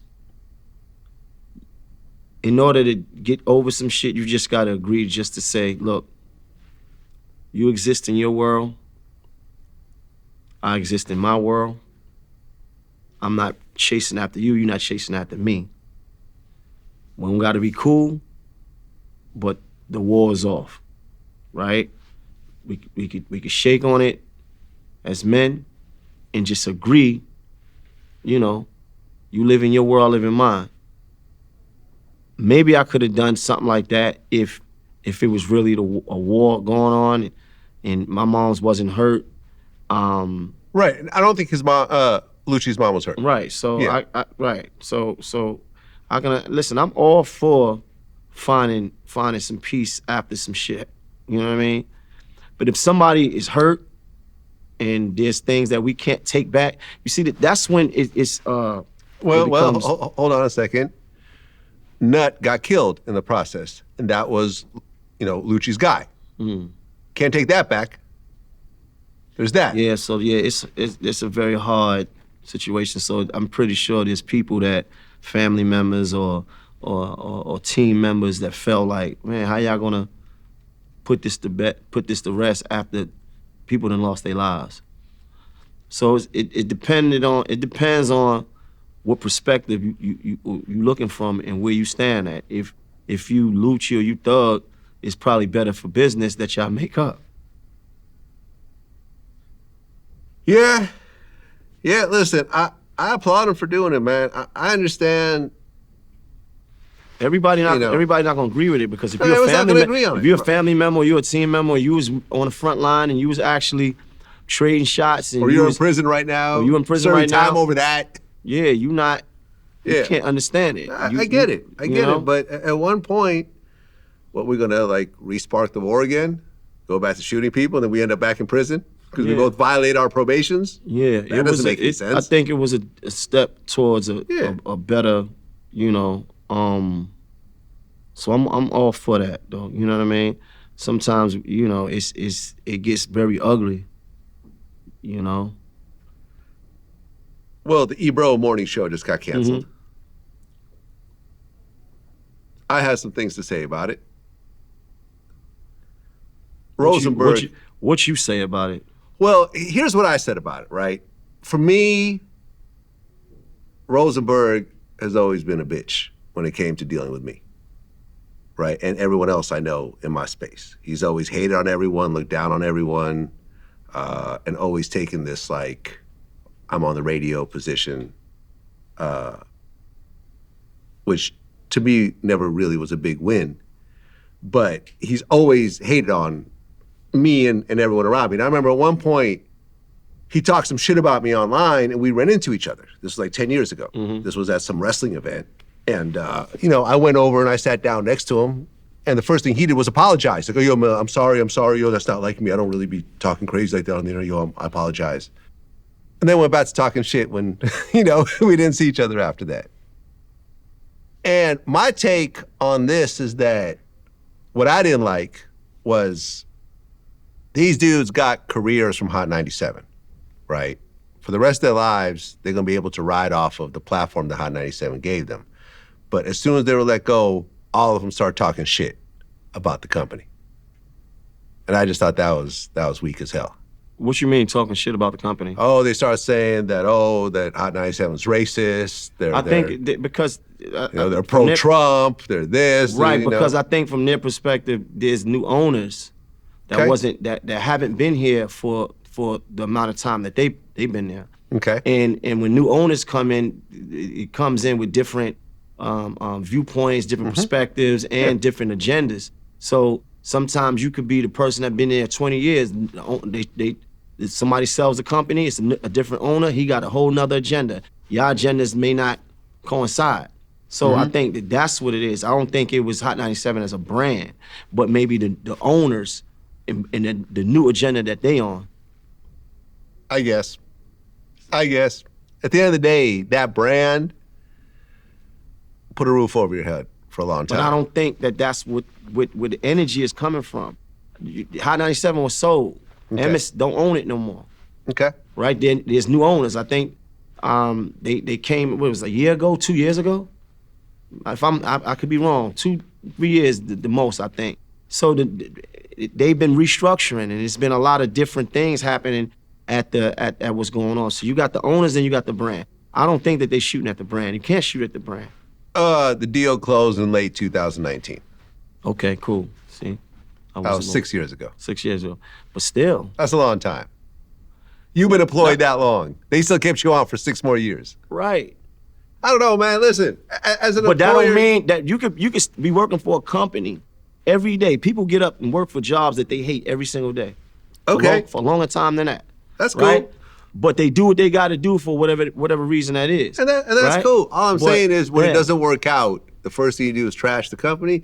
Actually, it was weak as hell to me as an employer. I don't think they trashing Hot 97. They're Yes, they did. trashing the company All right, that well. owns Hot 97. Okay, well, that's kind of the same I thing. guarantee you, if any one of those people was here, that's what they would say. Yeah. And I haven't even heard it. Yeah, man, listen. But that's just common sense Listen, to me. I mean, to me, this is really more of a shot towards Peter Rosenberg because me and him. Oh, don't so you get throwing along. shots? Yeah, I'm throwing shots. Stop it. I'm throwing shots, man. I'm throwing shots. And to me, it's just like we talk about character. Like I look at you as a punk if you see me and act a certain type of way, and then you leave, and then suddenly you get loud again. Because at the end of the day, and he even like I remember when he said that. He like responded to me, and I mentioned that situation. He goes, "Oh yeah, that happened 10 years ago, but I'm not going to apologize again," or some bullshit. And it's just like, just as men, like, if you check me in person and we have an understanding, if I turn around and start being on my old bullshit, that doesn't make me a man. That's how I look at it. That's how I look at it. I feel you. However you are online should be the same way you are in person. That's all. But That's all I'm saying. most people are not, because most people, when they online or, on whatever platforms, it's more of a persona. Yeah. It's a persona, and then when you see him, it's like, oh shit, who knew that Eddie Murphy didn't really laugh like that in real life? Yeah. Who fair knew enough. that he's really a quiet guy, that he's not cracking jokes, but his persona on screen, when you meet him, you looking for that. Yeah. And then you meet him, he's just mild-mannered, quiet. So it's kind of the same thing. Yeah. So, basically, Rosenberg has a fake online persona, but he's really pussy. Yo, crazy. Pussy. Man, I don't in know nothing person. about it. I'm cool with Rosenberg. I ain't. No, this is me talking. You're not co-signing it. 100%, It's cool. I'm not asking. I'm not asking for anyone to join this fight. This is me. This is white on white This is crime me. right here. I see. This is Jew on Jew violence right here, man. That's what this is. Yo, this is crazy. Last question before I let you go. We're gonna switch places. No Diddy. The fight.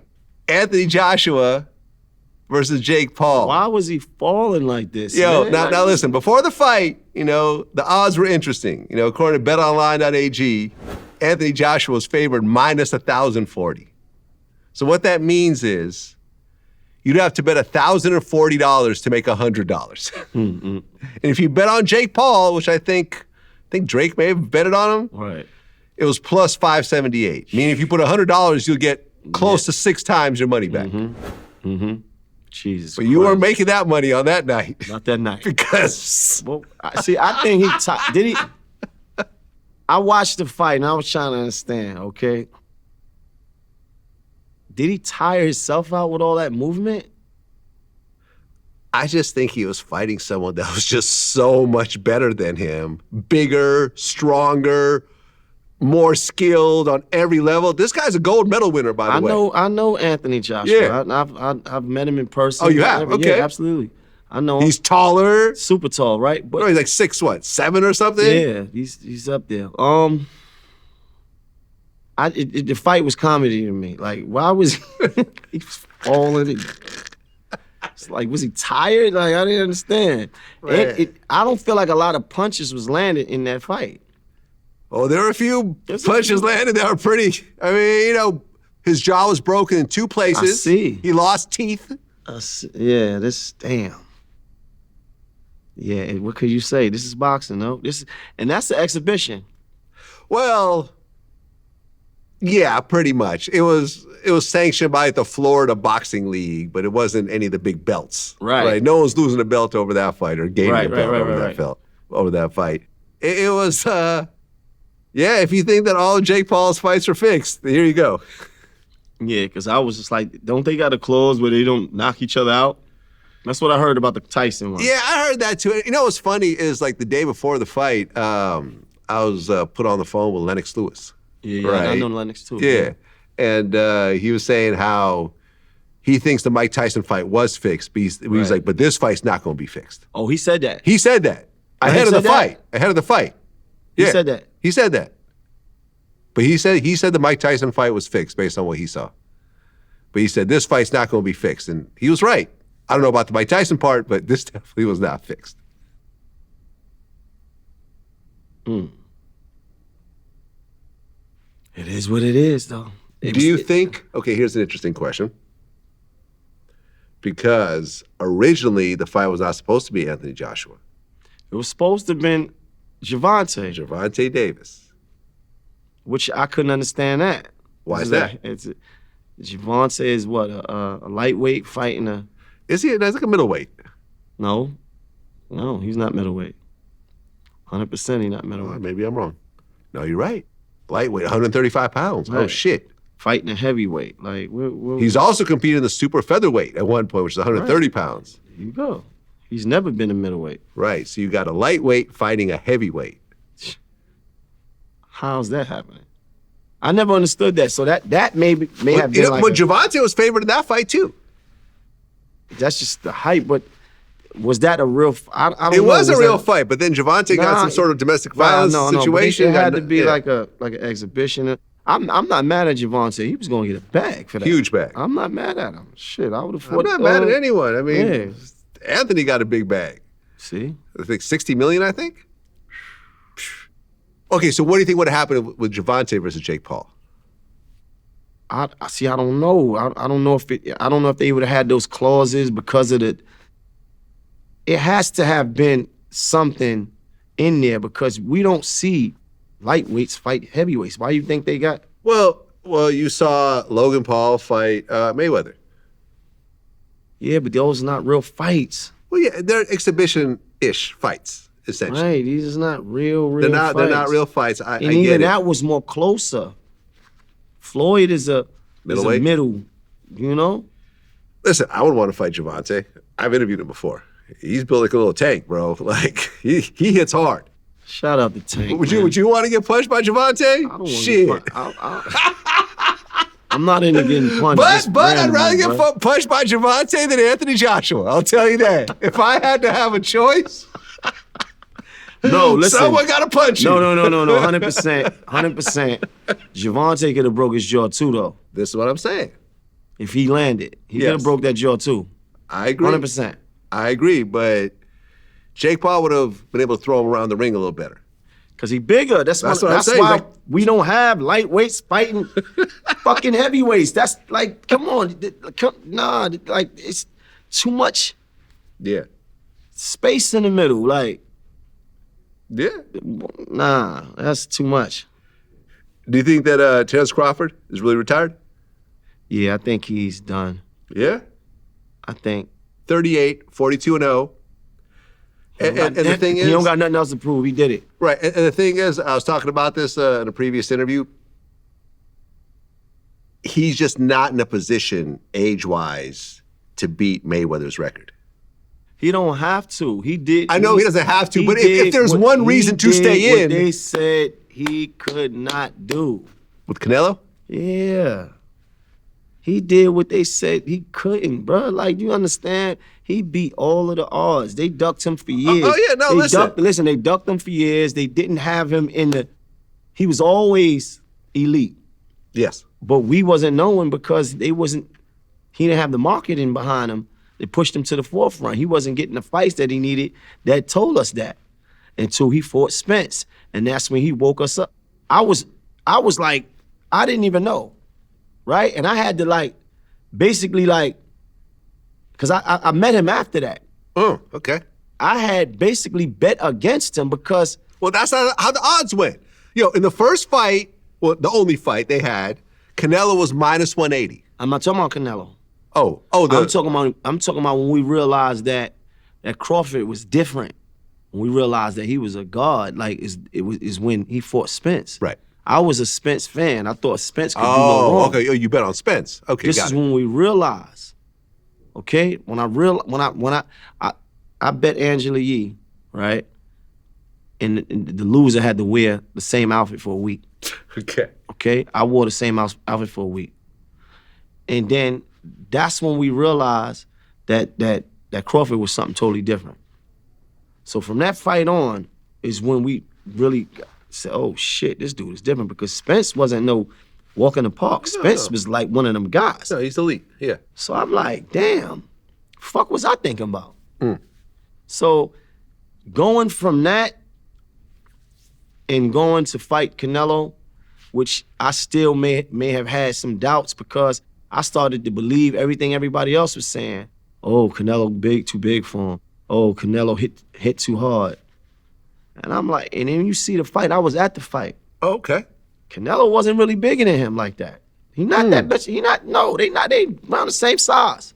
Well, I think Slightly. they're saying is because I think Crawford had to go up in weight and Canelo went down a little. And there was the thing about going up in weight and losing your speed, losing power. Nah. Yeah. That fight was just superb, and he beat the shit out of Canelo. Yeah, because 100%. it wasn't even like close. No, not at all. It was clear. When Not at you beat all. a nigga like that decisively, Yeah. come on, man.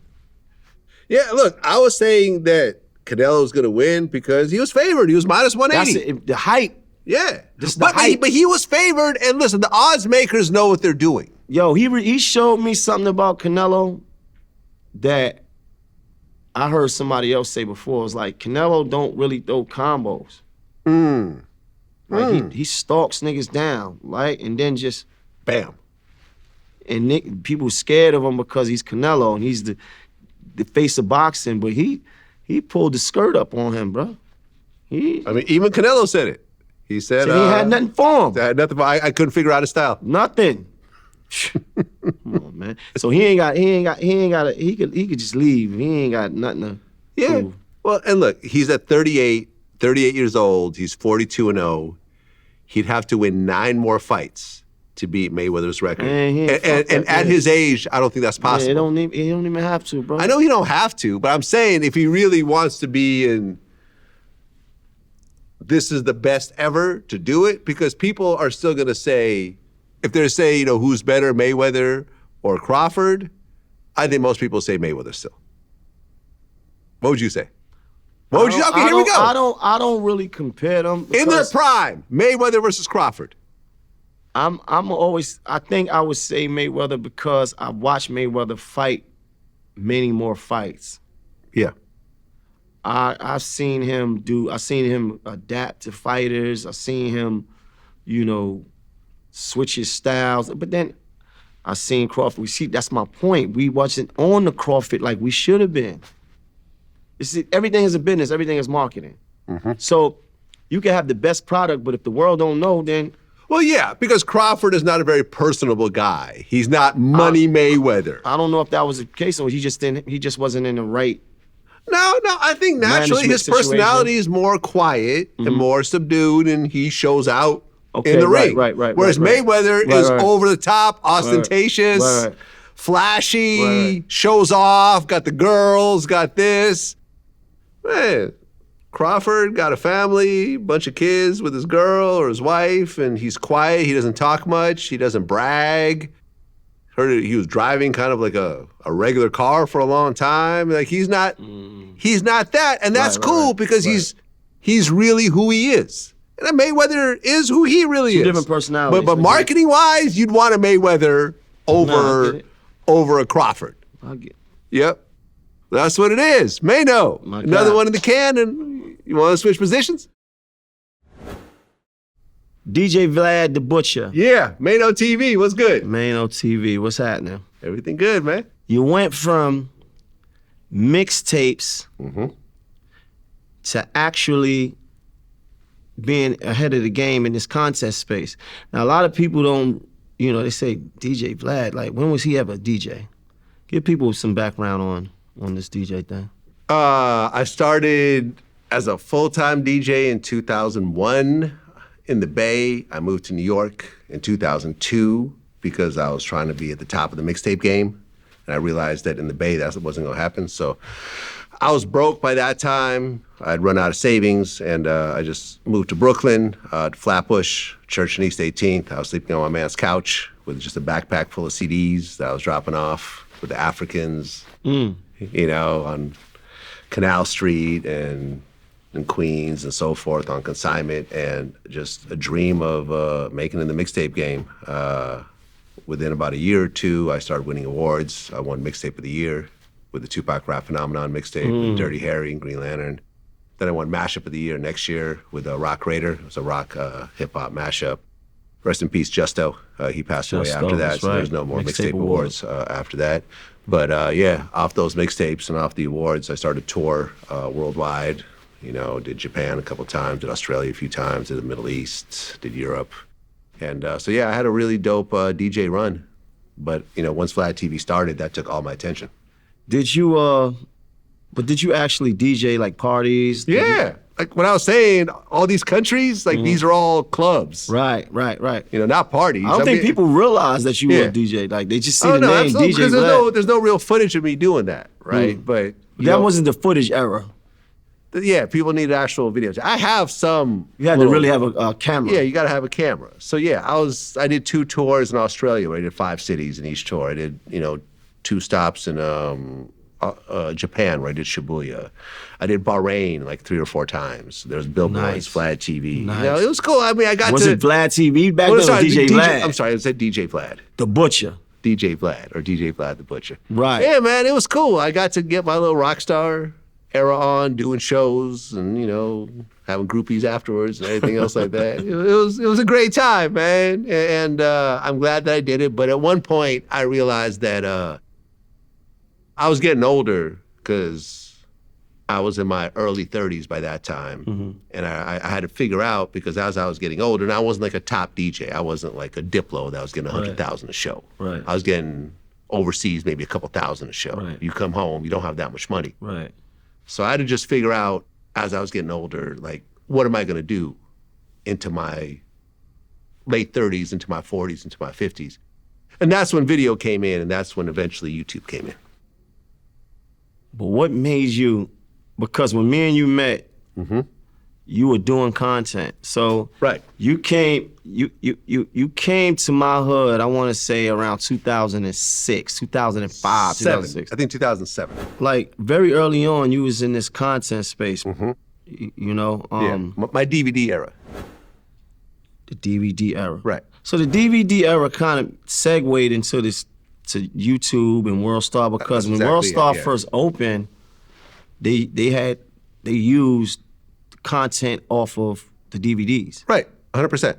100%, yeah. So when I reached a time when I'm like, okay, the mixtapes are going away because mom and pop shops are going away, right? And it's not like these mixtapes are actually legally licensed. So I'm kind of selling gray, you know, like the labels were allowing it, but it wasn't really allowed, right? So I was always worried about the feds seizing everything, like what happened to DJ Drama and so forth. So I transitioned into video, and to me it was really similar to go from creating audio compositions to video compositions. It was similar, right? So I started doing DVDs, I started working on my first documentary, Ghost Ride the Whip. I did American Gangster for BET. And I was doing it full time, and then YouTube came around, and I'm like, oh, okay, I could take what I'm doing on DVDs and put on YouTube, and that's actually how your interview first came out.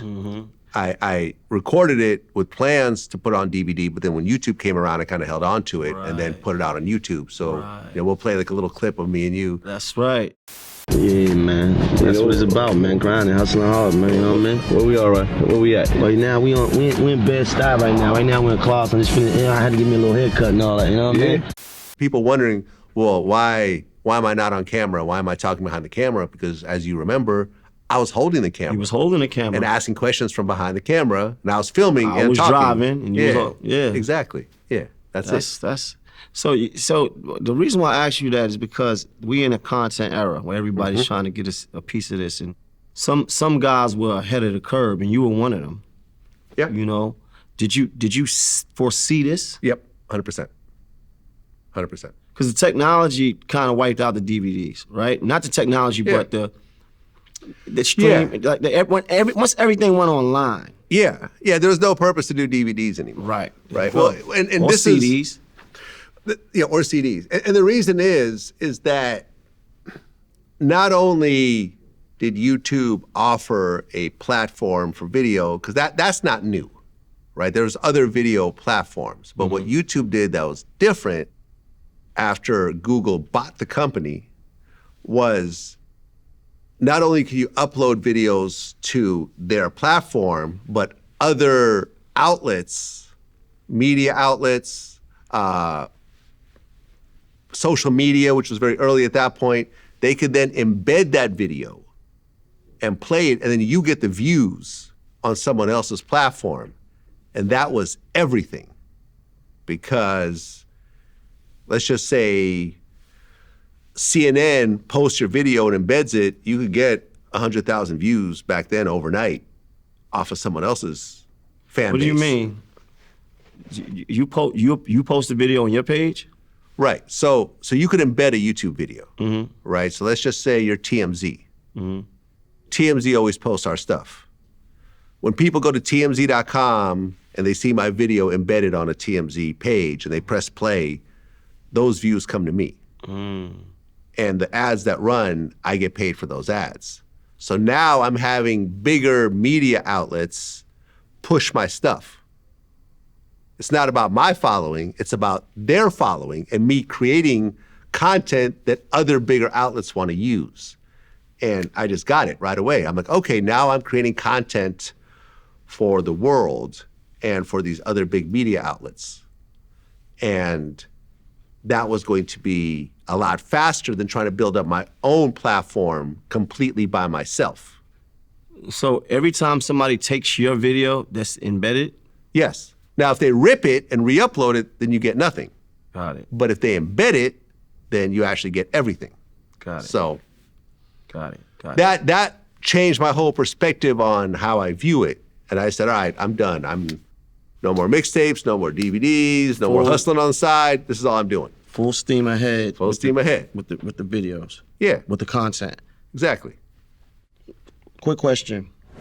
What is it that you think you did or didn't do that made people start referring to you as the motherfucking feds?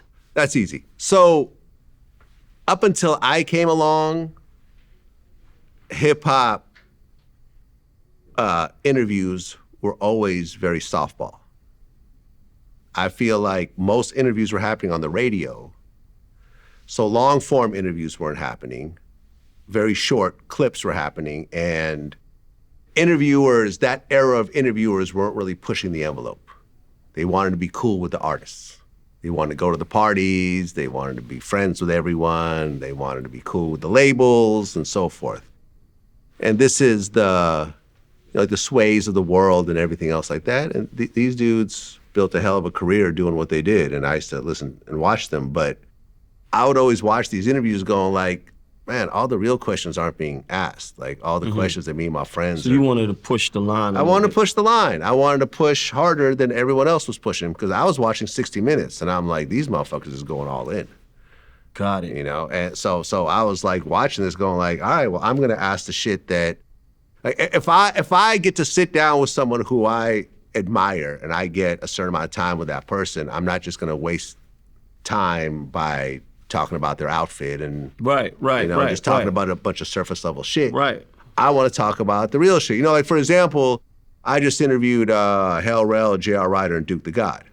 Right. And me and Hell Rell go back to my early days, 2008, 2009. So we have a long history. So I was like, yo, I know no one else asked you this question, but me and you go back.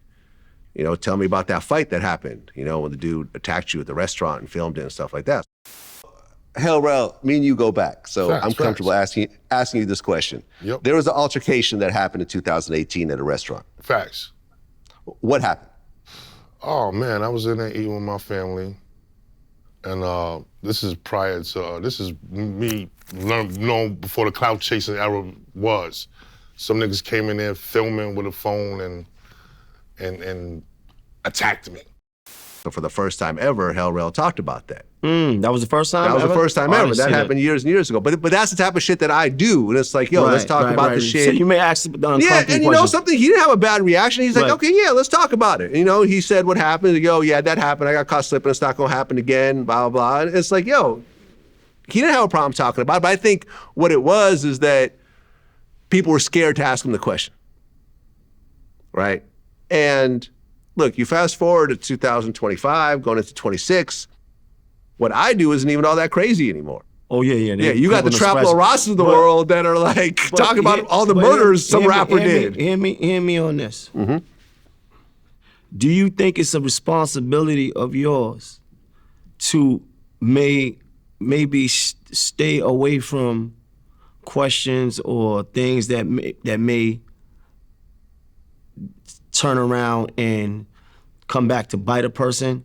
Like, you know, because I'm pretty sure, you know, feds, they do their canvas, they come back and they looking at these interviews and dudes is self-incriminating themselves. Do you feel like you got a responsibility to stay away from some of the shit that might come back and haunt some of these dudes, because some of these guys may not be as knowledgeable of what's going on. Some of them is just basically posturing and saying things, and you know, and it may be too late later on. I do have a responsibility, and if you really look into what I do, I always avoid questions about active cases. The only person I've ever heard of that had a VladTV interview used against them in any sort of legal proceeding was Keefe D. And when I did the interview with him, he had already written a book. That was on Amazon. So we talked about what was in the book, right? But in general, I've always avoided questions. I've always tried to de-escalate situations. Man, I try to de-escalate things between Young and Ace and Fulio. I try to tell all types of dudes. I like what you said. Pardon me, I didn't mean to cut you off. I like what you said on I think I saw you on CNN. I was home one day and I seen you on CNN. You was like, man, the feds wanted to come get some tapes of yours, and you told them no. With Jimmy Henchman. I forgot what it was about. I've said this story a few times. Right. I mean, I did an interview with Jimmy. The next day he called me, because it was a jail interview because he was doing triple life. And he said, because during the interview, you gotta understand, like, when I do interviews with people, I kind of zone out a bit because I'm thinking about the next question. I'm thinking about the structure. There's a lot that's going on. You know, I'm in my laptop sometimes. There's a lot going on. So sometimes certain things that a person says, I don't always catch until later when it comes out. So we did an interview. It came out a day or two later. He called me from jail and said, hey, listen, my lawyer asked me, said that something I said about my case could potentially affect my retrial, because he had a retrial coming up. He said, can you take the interview down? I said, sure, no problem. Right? I don't want to, interview's not worth your freedom at the end of the day. So I took the interview down, and then maybe, I don't know, 6 months later, the feds called me up and they wanted a copy of the interview. And I'm like, well, I don't have to give it to you. I'm the media. And they're like, well, you already posted it. And I'm like, so what? Right. Then go ahead and grab whatever I posted. But they wanted the original. Yeah. And I said, no. And they're like, well, if you don't give it to us, we're going to subpoena you and put you on the stand. All right. And I said, well, then you'll have to speak to my lawyer then. I have nothing more to say. So I spent $10,000 on a lawyer, and we fought it, and they never got it. Now, ultimately, Jimmy had a retrial, and he lost. But it had nothing to do with you. I respect And he that. didn't even know about it until years But later. No, but I respect it, because I actually It's a true caught story. that. Yeah, it's a true story. I actually caught you on the news talking, and you was Yeah. like that. You know, you wasn't giving them nothing. So I always thought that was respectable. Yeah, and it wasn't until, because me and Zab Judah are friends, Right. and he has a baby, he has twins with Jimmy Henchman's daughter, and I remember years later, I told him that I told both of them that, actually. And then they told their dad. And then he found out about it years later. But it wasn't like, I just did it just to do it, because if you come and sit down with me, I'm not going to turn around and, you know, I'm going to try to, you know, help you from going to jail over something that we did to the best of my ability. Right. To the best. Now, I can't, now, have a number of people that have done interviews with me gone to jail afterwards? Yeah.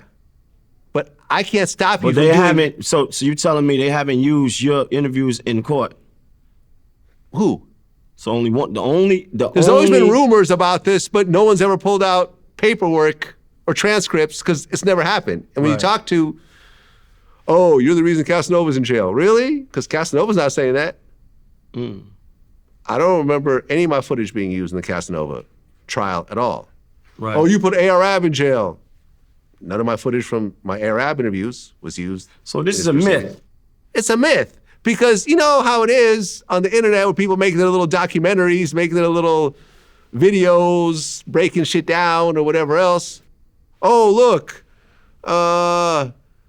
the government is saying that this person's gang related, and they talked about their gang relation in this VladTV interview 5 years ago over some shit they went to jail for, and they're already out. You see what I'm saying? Like, they try to connect dots that aren't really connected.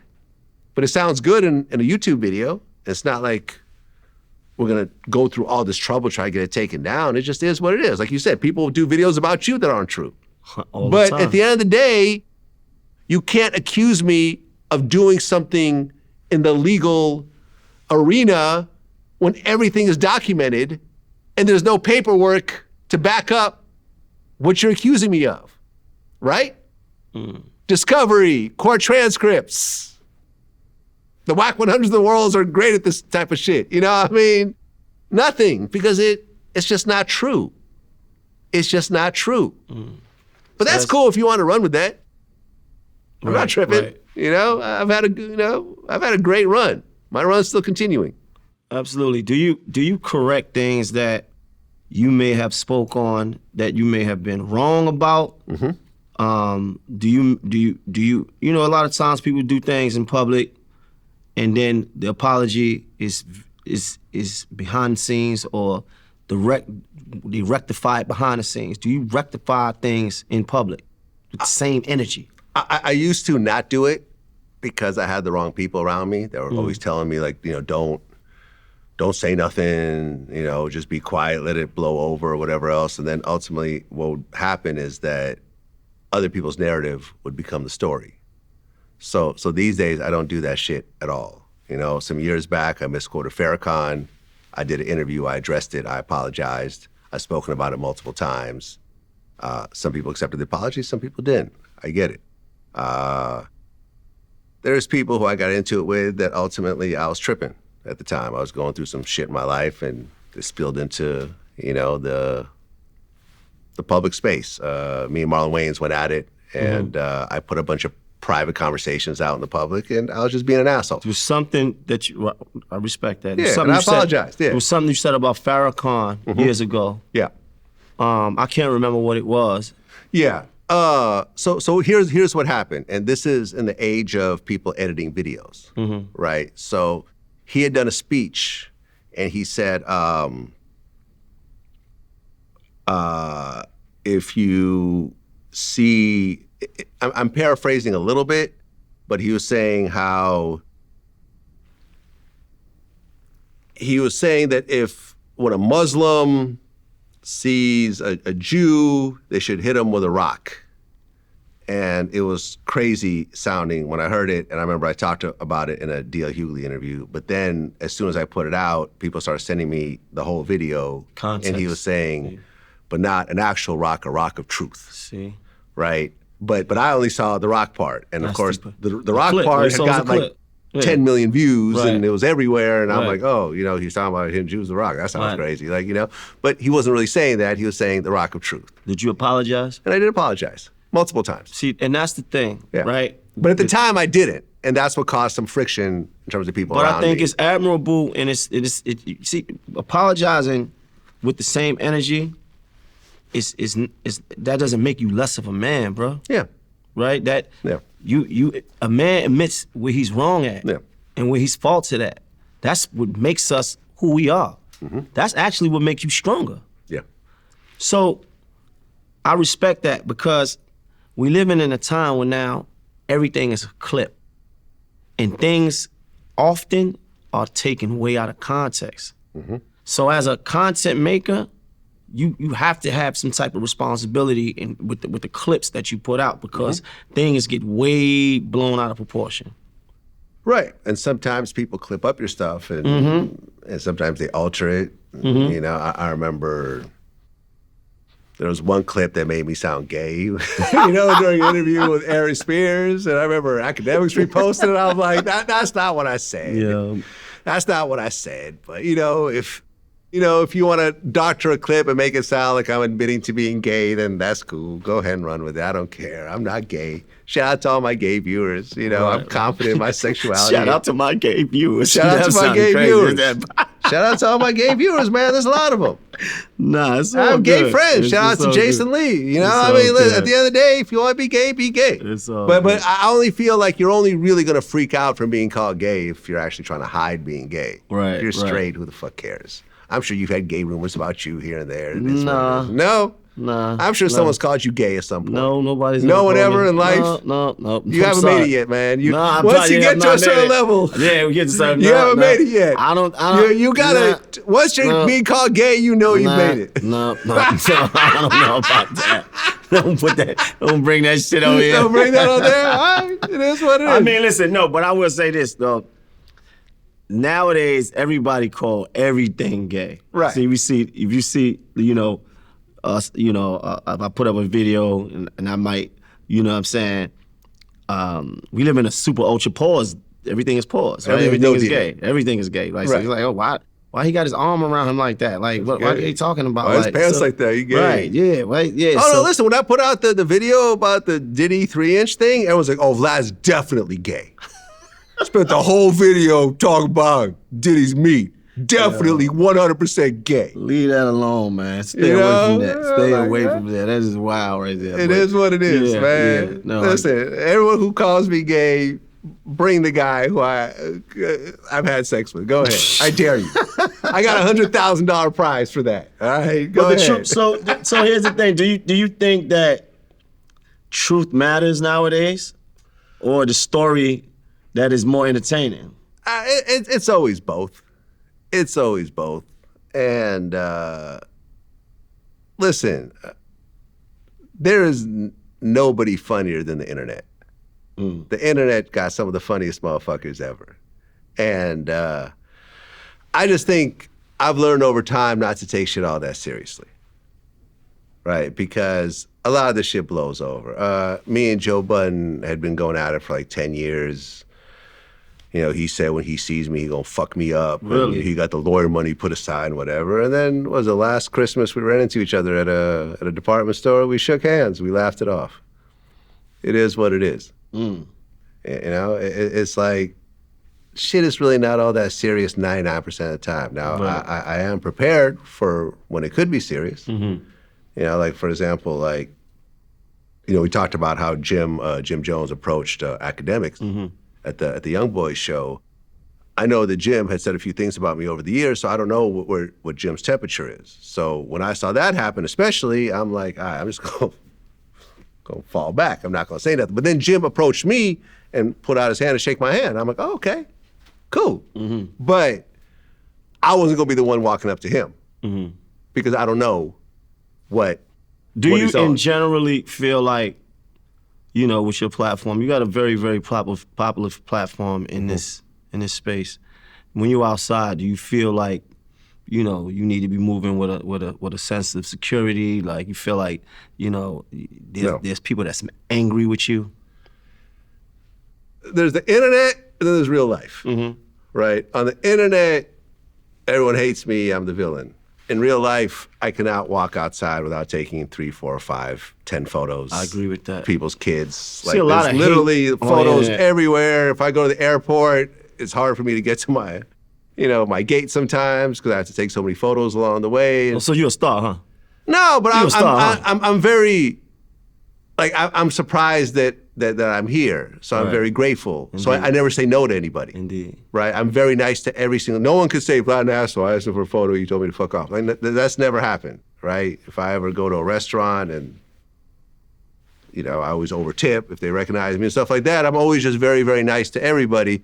And I never expected to be here, right? I didn't think I was going to have a big media company or anything else like that. I was just a hip hop fan. Right. That's So, a blessing. but reality, you don't usually see me with security. I go to security if I go to certain events, Right. right? If I know I'm going to run into people that I may have had words with, I'm not going to risk dealing with their entourages and whatever else by myself, Got it. right? But if I'm at the mall, if I'm at the grocery store, now I do carry weapons with me. Let's not get it twisted. Let's not get it Just to fucked let up. you motherfuckers I every time I leave the house, I have something on me. Got it. Who knows what that might be? That might be anything, right? But I have something on me just in case.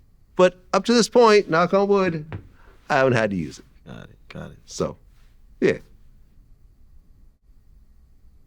Well, Vlad, I don't have nothing else for you right now because I got to roll. Yeah. You understand? We gonna continue this though. Okay. Another time. My guy, I appreciate you coming over here to VladTV, Maino TV. And congrats on the Let's Rap About It podcast. Let's Rap About I think what you it. guys are doing is dope. Thank you, bro. Outside of Dave East, I've interviewed all the dudes on that show at various times. Dope. Fabulous was someone that was rocking with me during the DVD era, Dope. as well as Jim Jones early on VladTV. You were very early on. Mm-hmm. So to see dudes that I've been dealing with in various ways over the years come together. And in hip hop, a lot of dudes, they want to be the star and they can't share the stage with other people, right? Mm-hmm. And I feel like you guys all four of you coming together, I thought was really impressive. We figured out how to be able to do that. Because in hip hop, being an artist, everything is me. You don't know how to not let it be about, you at some point, right? Yeah. So sometimes in order to do that, you got to step away from the ego a little bit, right? You got to learn how to be able to say, yo, you know what? I'm gonna go to my homeboy hosting with him. It's not about me. It's tonight, not my night. I'm gonna support him though. People want, it's not my night. And then in turn, he'll do the same thing when it's my night, right? So it's a give and take situation. But you gotta learn to be able to share that and understand that we still could come together and still have our individual superpowers at the same time. You see? So that's the special thing about that. And there's something else that we talked about earlier about, rappers and podcasts. And what I meant to say earlier was that in this time that we living in, Vlad, I think it's dope that we can be multifaceted, bro.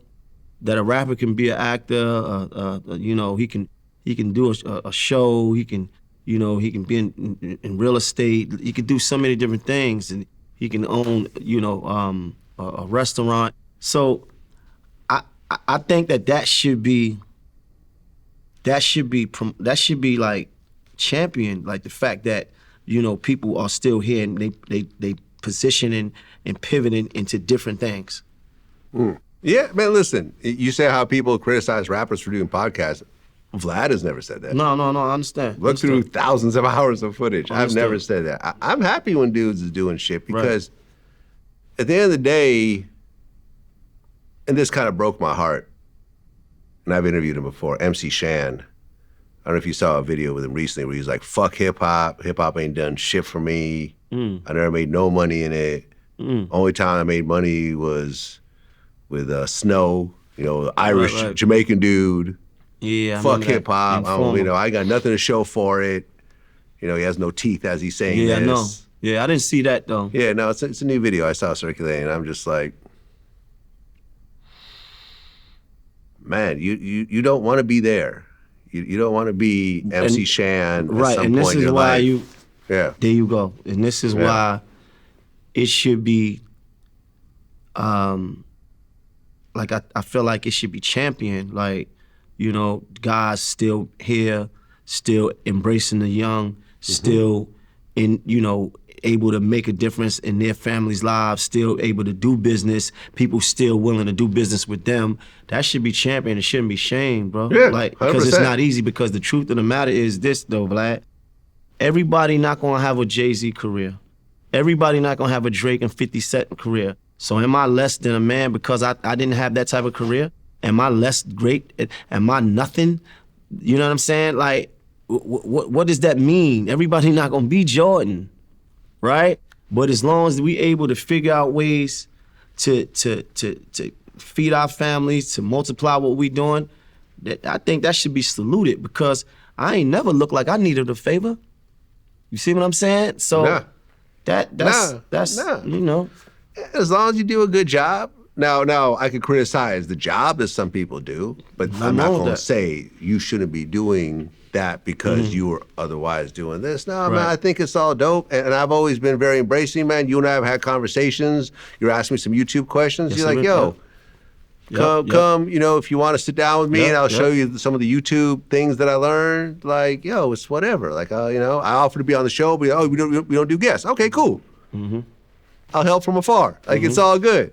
No, I talk about your show and you come do my shit. That's right. I'm not on that, man. I feel like, and this is what I learned. I could never understand why radio dudes were the way they were. And I remember I was at Power 106 and I was talking to Cruz about this. And he was saying how, like, 2 radio stations can't be cool in the same city. Word. Like that's wild. Though, Funkmaster Flex can I hang out with Charlemagne? That's it's just crazy. not allowed It's at just all competing on any, because they're stations. competing against the same ears in the same Market. city, in the same market. So their bosses tell them that they should be hating on their competitors. This is why the Rosenbergs of the world are the way they are, because they're taught by their bosses to be haters. But I was never on that. I always felt like, yo, we could all win together. There's billions of people out there on the internet. The same people that watch your show can watch my show afterwards. It's whatever. If I have dope content, they gonna come to me regardless of, you know, whatever we're going through. It's enough for everybody. Yeah, just because we're, you know, you may like Maino and hate Vlad, but if Vlad comes with some hot shit, you're gonna watch Vlad shit, and vice versa. That's it. And we could all make money together. We don't have to compete. And anyone who's hated on me, like the Rosenbergs of the world or like the Rorys of the world, is just like, man, you missing out, because I have a lot of shit in my corner and I have a lot of resources.